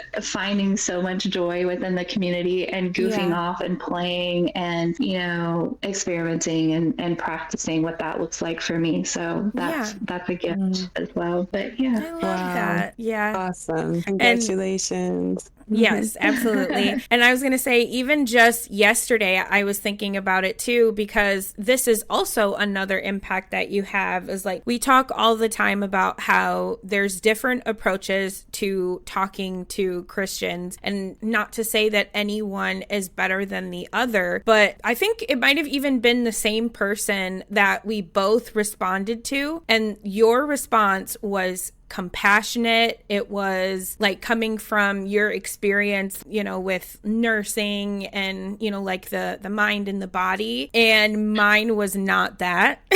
And I was like, you know what? I love that. I love that even in times where like I do try to be compassionate, but then you have people like you that are a reminder like, girl, that ain't it. You know, you're an example too. Whether or not what you say to these people at the end of the day, I don't think is super important, whether it clicks or not, but I think the effort is something. I wish I could remember which one. Like, I try to respond to people and I have chats and stuff a lot. And so I'm not sure which conversation you're referring to, but I mean, any and all of like Garnet, like, as well. I just am always, and Crystal, everybody just brings something, you know, and they bring their experience and they do their best. And I think that's really what it comes down to is all of us just, you know, we're doing the best. Sometimes we kind of suck at it. Yeah. Sometimes we do better, but you know, I think I always give everybody the benefit of the doubt, or I don't know if I really like that saying, but you know what I'm trying to say. Yeah. Just, I do really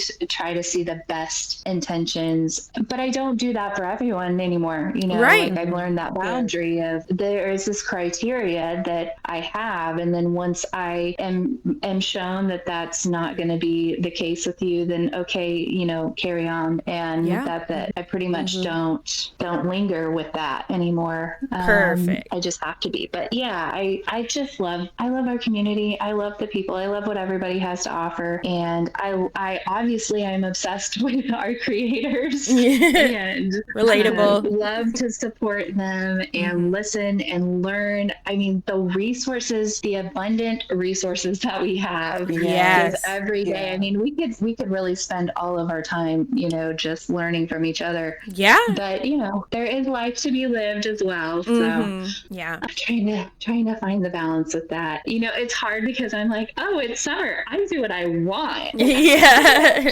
Yeah. You know, but I do have a program. I'll be graduating in December. Wow. And I know. That's so close. It's going to give me an RN license. That is crazy. Yeah. Couldn't go to a better person, I don't think. You earned it and you deserve it. Yes, congratulations. Congratulations. The imposter syndrome can kiss my ass because it still keeps it. But, you know, I'm taking it day by day. That's what we do. So yes, exactly. But I'm telling you, especially when it comes to nursing, like you hear all the time people talking about, oh, I had this really great nurse, and like how that really can impact somebody's experience. And it's nice to know that there's somebody like you that's going out there to do that. Oh, I think approach is absolutely key to healing. And, you know, physical wounds, emotional wounds, it's definitely got an impact in my book. And so for sure, that's, you know, I am a person of privilege and I have been looking for ways that I can further my advocacy. And I think this is going to be an incredible avenue to do that. You know, things that come out of my mouth may be heard and received differently because they've come out of my mouth. And I recognize that. And I am very excited and willing to participate in informing those that need to learn something about that.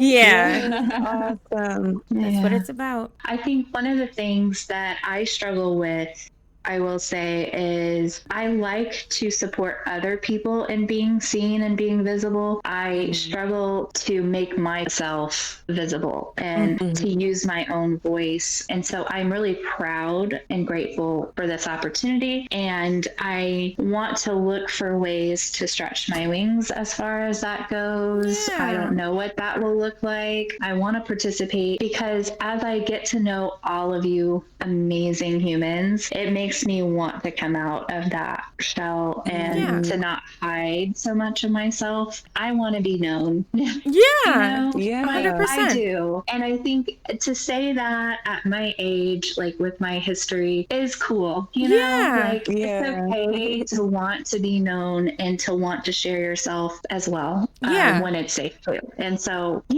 that's kind of something I would like to, I'm trying to work on it because it's scary. It's scary. It is. I feel that. Is. Yeah, especially the internet. It can be ruthless sometimes, but it's one of those things you kind of have to, like, it's a balance, you know, like having that awareness, but also not focusing on that and focusing more on like the positive sides, you know, like you said, the people that you are speaking to that are hearing your story, like you do have input that's valuable to share. Well, actually, this might then be a good time to transition to like this questions that we like to ask each of our guests. Exactly. Yeah. So we kind of went through the story to you know, where you are today, and so we're now kind of wanting to switch gears into like that which we did already, I think, touch on that reconstruction of Shlay, but just to kind of elaborate on that a little bit, we'll go through the list of questions that we have, and I will let Garnet kick it off. So we've talked about your experiences with, this is nursing, right? Okay. And you talked about standing in a similar kind of hospital clinic space, but being on the medical staff side versus being an inpatient on the inpatient side. And that feeling of accomplishment. You saw something that you felt that you could attain. You took the steps, made the milestones to attain it. And then now you're actualizing. Now you're embodying what you envisioned for yourself. Now it's real. And I love that moment for you when that sort of all came together and clicked, because it really does affirm, at least as someone who's listening to your story, it really does affirm that self-empowerment piece. But then it also comes with that responsibility to do the things, to take the step. You have to do it. It's not I just talked to Jesus and it's wiped away etch-a-sketch. Like, no, there are things. You have to be the one to create yourself, to create the kind of experiences that you want to have. So I loved listening to that moment. That was such a cool moment. So maybe besides that, or if you want to expound more on that, what are you most proud? Yeah, I think it's ignoring that bitchy voice in my brain that told me that I couldn't do any of these things, that I wasn't smart enough, that I wasn't skilled enough, that I just would never amount to anything. All of those things that I was told and believed and told myself were all just lies. And I was able to prove that through action, through a daily grind of seeing this thing through. And I am still in that, you know, I still haven't graduated. We'll see if I'm up for the task. You're on your way to graduation. Yes. Yeah. And there are ways in which I can improve on that taking action part in other areas of my life that maybe I'm just like, I'll do it later, you know? So I don't want to give the illusion that I'm just like arrived, I have everything under control, and I am actually just incredible now. No, it is not. It is not that. It is, you know, there's only so much capacity, right? And right now the focus is, getting to like graduation or bust. It is very much a like, if I can just get a job, if I can just graduate and get a job, then I will focus on these other things. So you can see where the dichotomy still comes into play, you know, but I'm I'm proud of the action that I have taken. And I tend to focus a lot on the work that's yet to be done. And I put myself into burnout and exhaustion quite frequently because I am just a glutton for punishment. But, you know, suffering was loyalty. No, it wasn't. That's bondage and not the fun kind. Right. So yeah, just trying to do the best that I can. And I am doing the best that I can with what I have. And I am proud of that. I'm proud of who I am. I'm proud of how I relate in the world today as the human that I am and who I am to others and how I treat others and how I relate to others. I am proud of all of that. I'm proud of the dumpling. Because, you know, there was a time where that could have actually just fizzled out. And I was like, you know what? I don't want to see that happen. And so I stepped up and I stepped into a role that I didn't ask for and didn't want. And I cannot just say, like, I feel like I haven't shouted out any creators, but like, I just love Joel and I just love Mezzo. And I just really appreciate that they're doing the work that they're doing. But yeah, it's just been really fun to create a fun little space, a weird little space. I love it.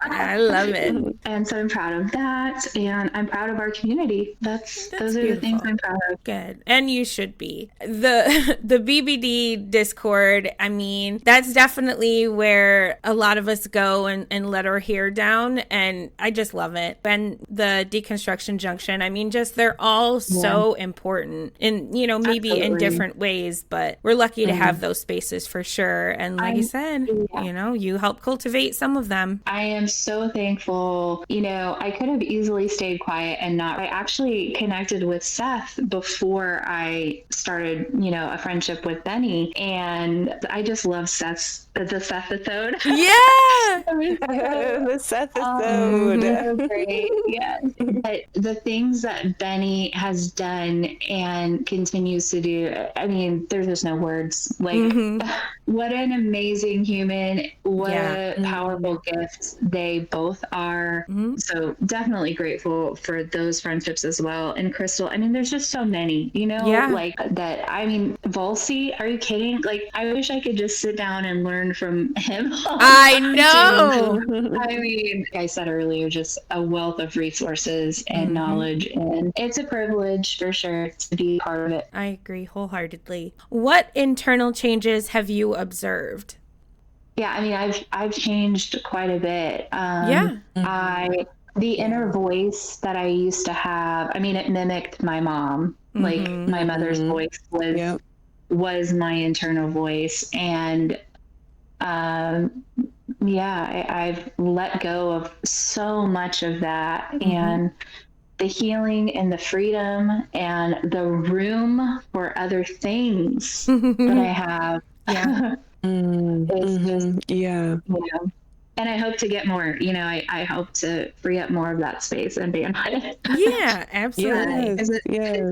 It does creep up, you know, but what do you want to learn? Everything. I was one of those Christians that did not read the Bible in its entirety.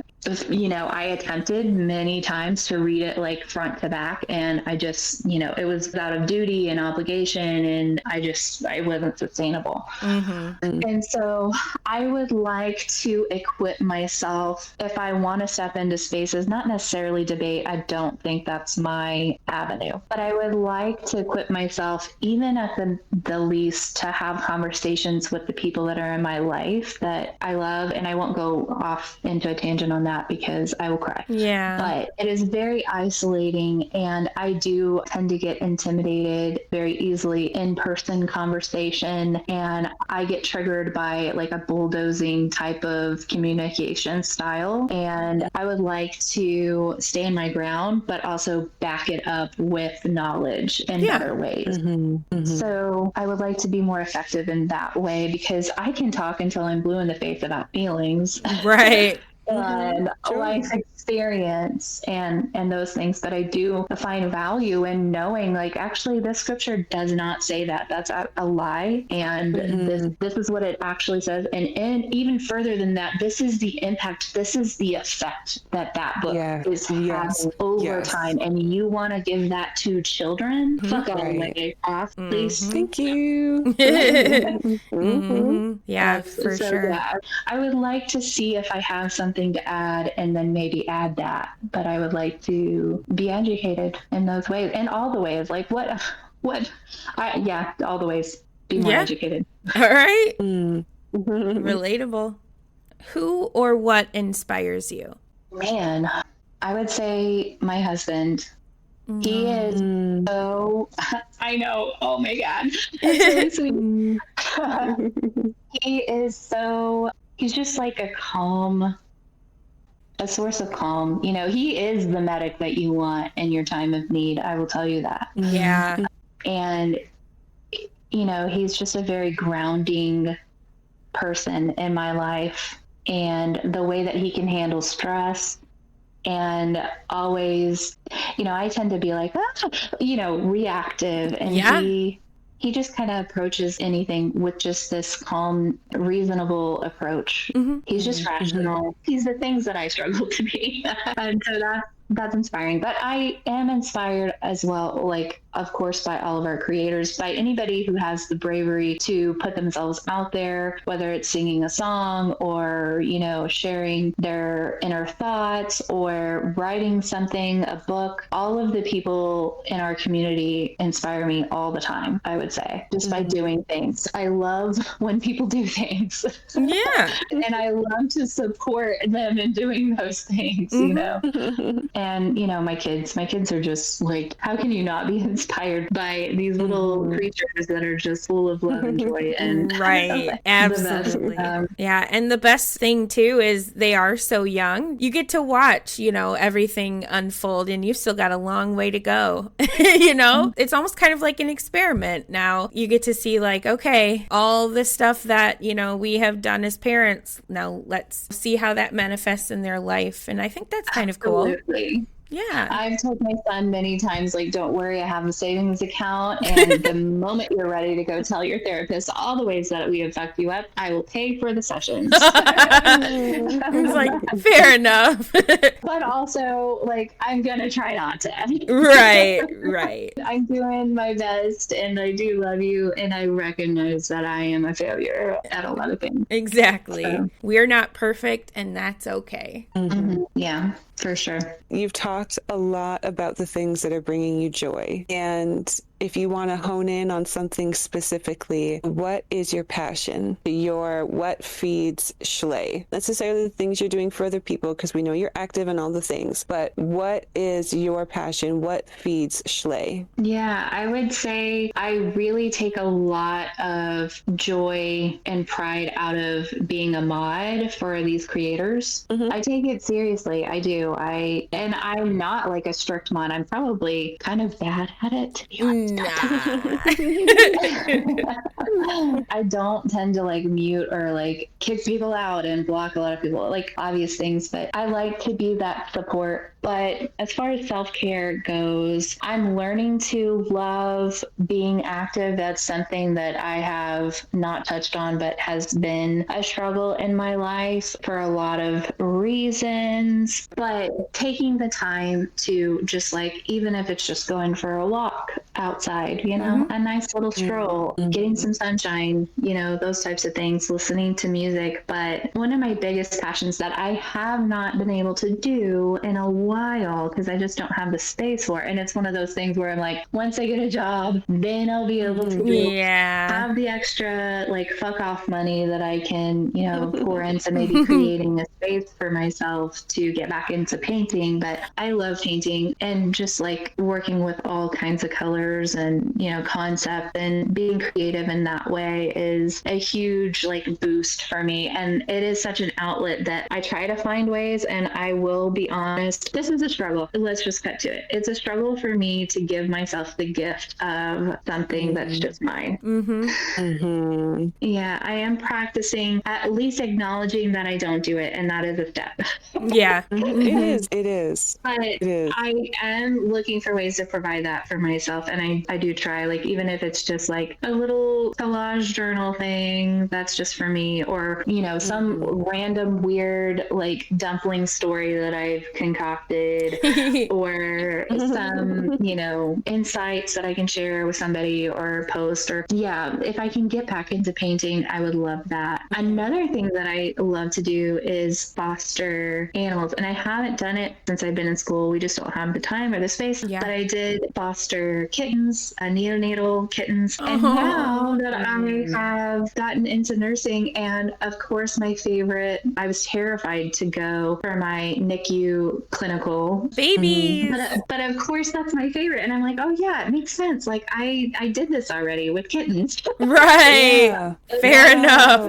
But you know, but it just kind of was so like a funny little realization, like, oh, of course I would like this, you know. So it's just a reward of like seeing them be like, I had a neonatal kitten that was like days old, still had the umbilical cord on, to see that, and he was so sick, and the reward of like, now that cat is living his best life. Full beautiful Maine Coon, gorgeous coat, like, and it's like, I take pride in that, and that brings me so much joy. And to know that maybe it doesn't matter to anybody else, but it matters to that cat, and it matters to me. You know? So that's beautiful. Awesome. What would you like to contribute to this community? I like to create spaces that are safe. Oh, one thing that Garnet has always been amazing at advocating for, and just boldly standing up for and calling out, is any type of language that is like not inclusive or even ableist. And I have noticed a trend, and I've been really paying attention to when it happens. And unfortunately lately, like, it seems like a lot of friendlies will come up and things will just slip. And I'm just like, okay, you know, if we want to actually affect change, and we're calling out Christians for these, you know, cliches and things, these thought-stopping cliches is what I'm trying to say, then we need to be mindful of the ways that our language can also be contributing to those thought-stopping patterns. And,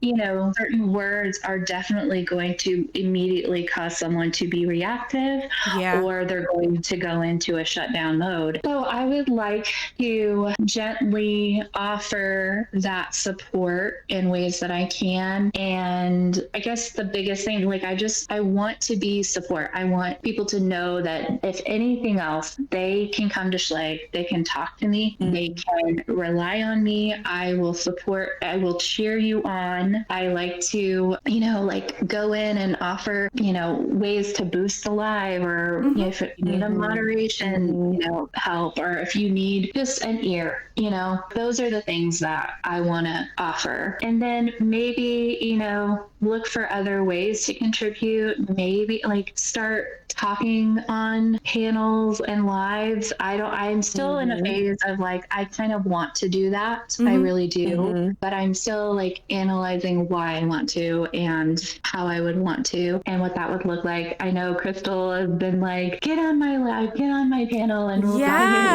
I love her encouragement and support of that. She's just such a kind person. And anyway, that's, you know, those are the things I think I would like to maybe start doing as well. Awesome. I just, if anything, like, I hope that other people see that you can do it. They can do it. You know, you don't have to stay in that shattered foundation. You can rebuild and turn it into art, for sure. And you heard it here, folks. If you're looking for a panel co-host, hit up your girl Shlay. Let her know what's up. Oh, wow. I recommend 5-star review. High endorsement. But I just wanted you to know that I also spent time in a psychiatric ward of a hospital, and it was a different thing. But I just want you to know that, like, I can relate from that standpoint as well. You know, like, Oh, yeah. I just want you to know that I totally feel you. Yeah. Yeah. You know, Same. I appreciate that. And I think sharing the first time that I even talked, I have talked about this before, but it was on a live. It's not anything anybody can access. And that's why I did it, because I knew it was going to be like real time and that's it. And so that's how I met Benny and Seth. And so they've known some of the things. I don't think in the detail. So that was like a few years ago, maybe 2. I don't know. Math is hard. Anyway, in sharing that because, you know, it feels so isolating, it feels so taboo, especially in the context of the upbringing that we have all had, right? It's like, you know, what does that mean? And especially with the stigma around, you know, seeking mental health care. You know, I learned in sharing just a little bit of it, and I'm hoping to reinforce that through sharing here, you know, and hearing feedback that you're not alone, and it's actually really common. Yeah. It's actually so common. Do you know that I was absolutely floored to learn just how many people have experienced psychosis? I thought, like, I didn't think I was the only one. You just don't realize. You know, obviously. Yeah. But I just thought, I have this unique experience that nobody can possibly understand, and that's why I'm so broken. That's the terrible language that goes on, right? Yeah. No, baby, no cupcake. You are not. Yeah. You're not special. You're not isolated. This is very common, and actually there is scientific reasoning that explains why it happened. Because along with that narrative was also this, well, it's my fault that I'm this broken, and there is something so wrong with me that I need to hide away, that I can't let anyone know. I am so proud to tell the fact that I survived what I have, and I am happy to tell anyone about my experience in the psych ward. Like, I don't care who knows that about me, because I am proud. And so, like, if anybody has anything to say about, oh, she's crazy, you know, that's laughable. I don't care.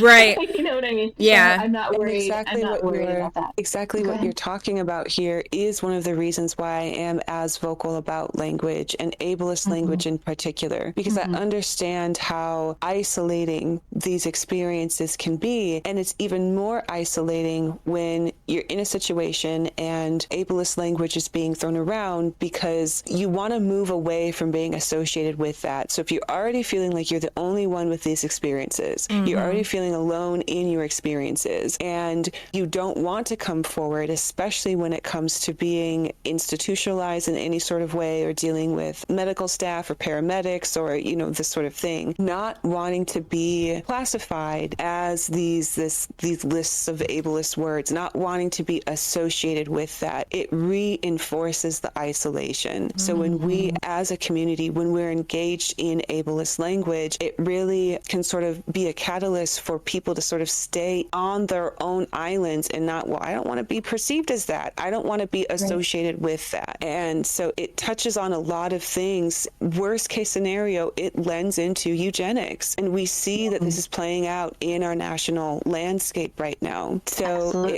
it isn't about trying to police language in the sense that I want you to use words that make me feel good or make others feel good. It really is about being very specific. You know, this person isn't being, or just an example of ableist language, this person isn't being stupid. This is gaslighting.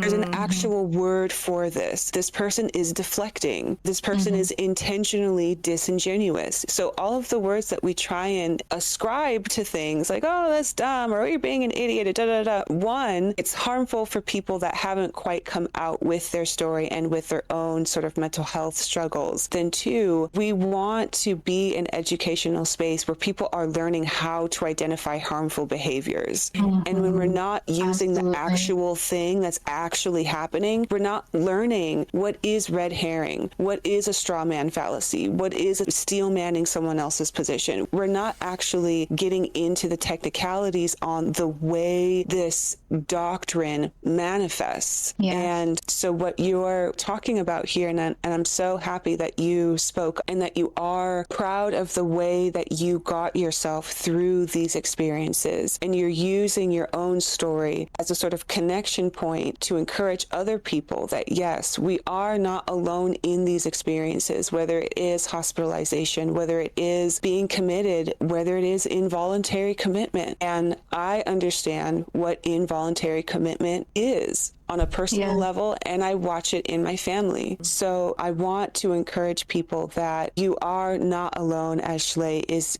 beautifully explaining here. And there is room for us to grow and become inclusive in the way that we talk about each other, in the way that we talk about ourselves, and even in the way that we talk about Christian people, because they do exhibit behaviors, and they do exhibit behaviors that have names. And it's important that we use the appropriate name that is accurately describing that behavior. I wholeheartedly agree. And to add just a little bit, it's very, in the moment, you have no idea if that person has no one in their community that they're within the cult. And so many of these guests that we see in these live streams, why do you think they're in there? Yeah, we have the Philbros and we have the disingenuous people who come in just to, cause chaos or whatever. And it's a show, but you do have the guests that are genuinely seeking, and they're like, am I going to find what I'm looking for deep down inside? Am I going to am I finally be okay to be me here? Is it okay to be just as I am right here, right now in this moment? And so that's why I say it just immediately stops the connection when you call someone stupid. And, it takes a special kind of asshole, frankly, to do that, because when we know better, we do better, and we do know better. We are on the other side. We have survived these cult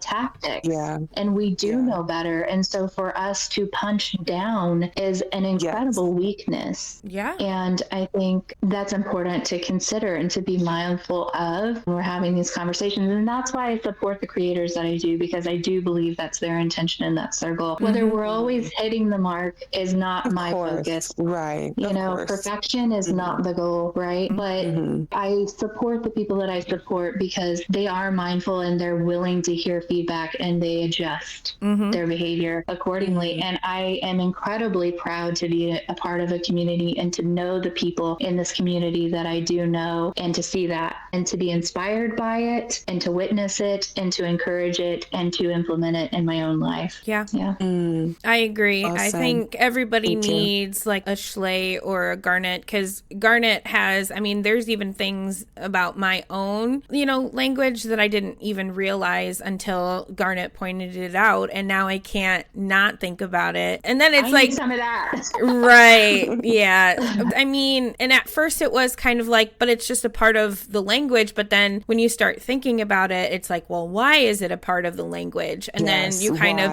it's like, it's about being intentional, I think, is the biggest thing. Like intentionally trying to use language that isn't going to, like, that people aren't catching strays, like you're trying to talk to this one person, but there's somebody on the side who is now being insulted by what you're saying, and you don't even realize it until it's brought to your attention, and then you're intentional then about your language. So it's not easy. It's a work in progress, even for myself. Exactly. It's a muscle. More of this, because the big one, and I think it is especially relevant to our conversation specifically, is the ableism in terms of like mental health.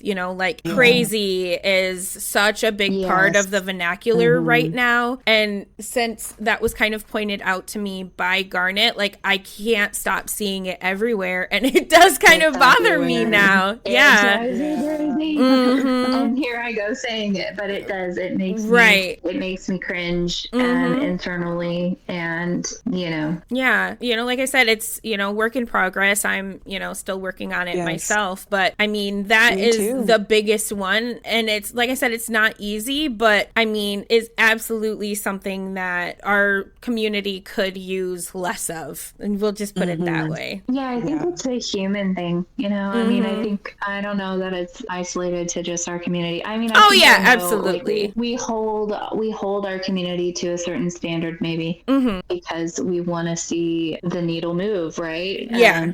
Well, we want to deconstruct. Right. We want to deconstruct. This is a societal thing. 100%. But I do want to get better at asserting myself and providing feedback. And I know that I am more than capable of doing it in an empathetic, compassionate, and caring way that is not just ruthlessly vicious for no reason at all. Now, don't get me wrong. I can be ruthlessly vicious. Right. If the occasion arises and the need is there. Yeah. For sure. If there is anyone who is interested in, I did post a few resources in the Earth Sanctuary Mental Health message board. I did post a few resources that did talk about ableism specifically and where some of these terms actually come from. So a lot of these terms, they didn't just kind of pop up. A lot of them came out of medical systems, medical institutions that used a lot of these same words as classifications. So at some point in time, a lot of the words that we use that are now, they've been expelled for the most part from the medical institutions, although their behaviors need to change, but the language has been expelled and kind of got picked up and absorbed by lay people. But a lot of the terms that we use, they actually were medical designations at some point in time. But the issue is that it came with a lot of physical abuse, psychological distress, emotional abuse, SA. So those words are tied to a lot of really harmful, to say the very least, and violent experiences in the medical institutions that now today most people would think, oh my God, this is barbaric as a medical practice, but was very much accepted. Yeah. So they don't just pop up out of like, oh, I feel like I don't like this word today. Like there is a history and an arc that is specifically tied to the violent treatment of disabled people within the medical framework. And so that is why I'm very cautious about the way that we use these words. And so I do have a resource in there that talks a little bit about that history and provides some alternatives. There's alternative words that we can use. That's wild. That's wild. That's asinine. There's other ways that we can start building that neuroplasticity to stretch ourselves and to get a bit more creative and not just rely on, as Tahir said, just rely on those strays. And now kids who eat crayons are now catching strays for no reason. They're not even at the live, but here we are talking about the short bus. So, What do you hope to receive from this community? So as I decide to become more visible, I don't know, like I want to have constructive feedback in whatever ways that I decide to show up. I'm not easily offended, so I love to hear any kind of feedback or criticism. Now, don't be mean and nasty, I want to know how I can help, and I want to be a part of the solution. I'm tired of being stuck in the part of deconstructing that is, more of like these things happen to me and it's so sad and I want to be here now, and I want to do things now that actually matter and not have it be about just me or what I have to offer. But if I do happen to have something to offer, then I want to absolutely offer that. I want to reiterate a really good point that you said before, where you had sort of mentioned that even though you were in Christianity very heavily in the practice of the religion itself, you weren't necessarily invested in reading the text. You weren't necessarily like a guru in the text. And so something that you had mentioned before was that you like learning,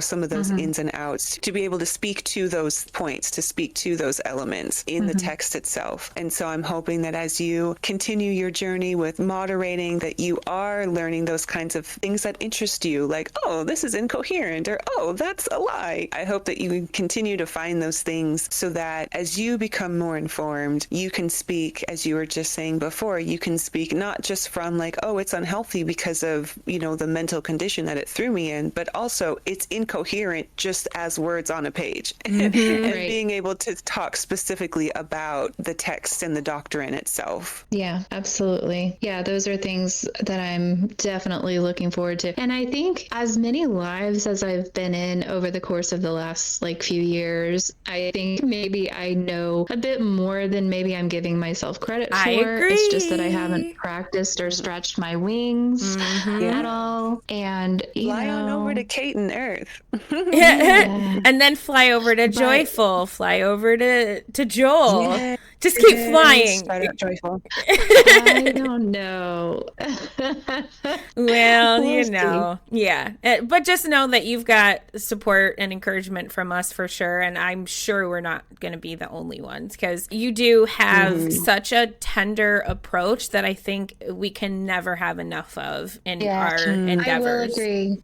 Yeah, I will agree with that. I think, I will say that is one of the things that kind of drew me in with the creators that I follow and support, and especially Joel. I think he is really good about having those types of conversations and relating to the person and allowing them a little bit of room to express themselves and, that kind of thing. But I want to bring that aspect of tenderness. And, I've been told that by as a criticism from people that I've muted for being absolute terrible examples of humanity, and they're like, oh, you have a soft mind, or calling me Stalin.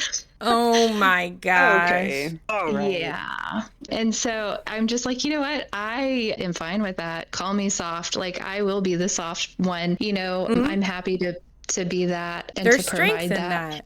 Yeah. Yeah. Yeah. Because it's me saying, listen, I'm just a human. I'm just a girl, and so are you. And let's see if we can figure this out together. And just anything else, if anything else, you're not alone. I have thought those things too. And I know how compelling it is. And I know how good it is. I mean, do you know that I did not want to lose my religion? I wanted it to be true. Right. I wanted so desperately for that to be true. I had devoted 32 years of my life to it being true, Wow.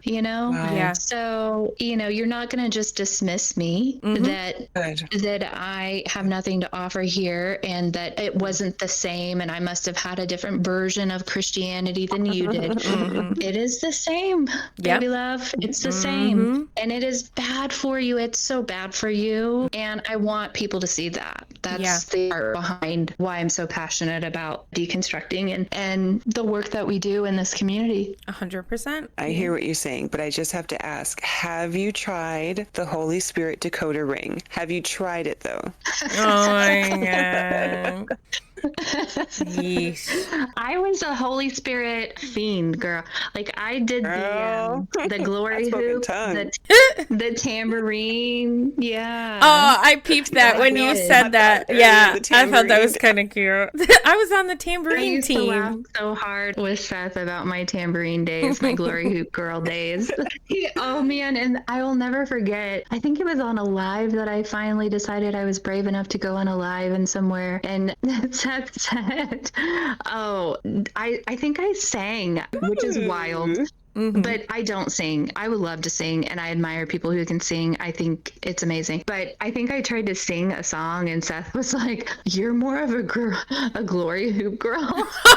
And I just die. Anytime I remember him saying, "You're more of a glory hoop girl, Shlay," and I just stick to the tambourine, so he said. Oh man, it was so funny. I just loved that. It killed me. He is funny. But sometimes you do have to lighten it up a little bit and, be able to laugh about some stuff. There's nothing wrong with that. I mean, that's the point. That's one of the things I'm learning and trying to continue to practice is not taking everything so damn seriously and allowing room for fun and joy and just goofy. Yes. You know, I want to experience the joy of just not taking every moment so freaking seriously. Yeah. Levity is so important. I hear that. Joy, the spontaneousness, the surprise. Yes. Yeah. And there doesn't have to be a reason or a purpose behind everything. Yeah. Good and bad, really. Yeah.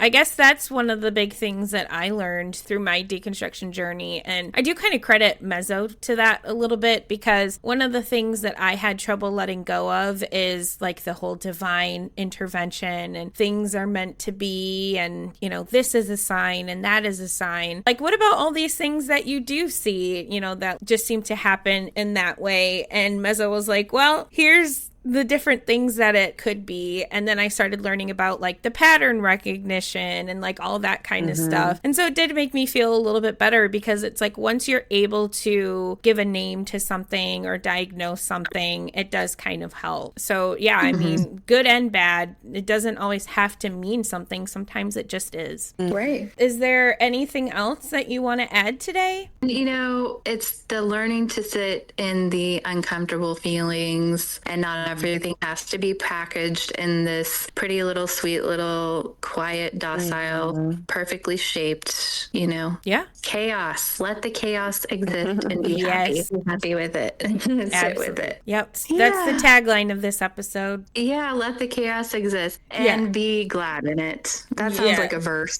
You're taking it back. Oh my goodness. Yeah, it's very on brand for me. I tend to use that word a lot. It is like that sometimes, though. Things do get chaotic. But yeah, like you said, that's not necessarily a bad thing. And sometimes a little chaos is fun. It is a pathway for me that is so, maybe it's a reclaiming, I don't know. Yeah. I don't know if it's a reclaiming if I was never given permission, you know? And so now, like, I find myself having these moments of just like, you know, I don't know if the word is rebellion. Well, like rebelling against what you were expected to be, what you were forced into, and taking the norms, it back. The roles, like all of that. I get to be whoever the hell I want to be, and I like what I am. Yeah. Who I am. Exactly. So like celebrating those things, finding little moments to celebrate that about myself and about others is good. Well, thank you so much, Shlay, for being here with us tonight. As always, thanks to Here for hosting this space. And thank you all for joining us today. Thank you for listening in. And that's our show. I'm so excited we got to have this conversation, Shlay. And I really do look forward to hearing more, seeing more, witnessing more of you and your story moving forward. Thank you so much for having me. I am so grateful. Yeah, it was a pleasure. It was a really fun conversation. I'm glad we got to have it. Thank you for being here. For those of you still listening, again, please make sure to like the video and share your thoughts on today's episode below. Are you interested in sharing your story with us as well? Then please reach out. We'd love to hear from you. We'll catch you next week with another episode of Shattered Foundations, Reconstructed Self. Bye. Bye. Bye.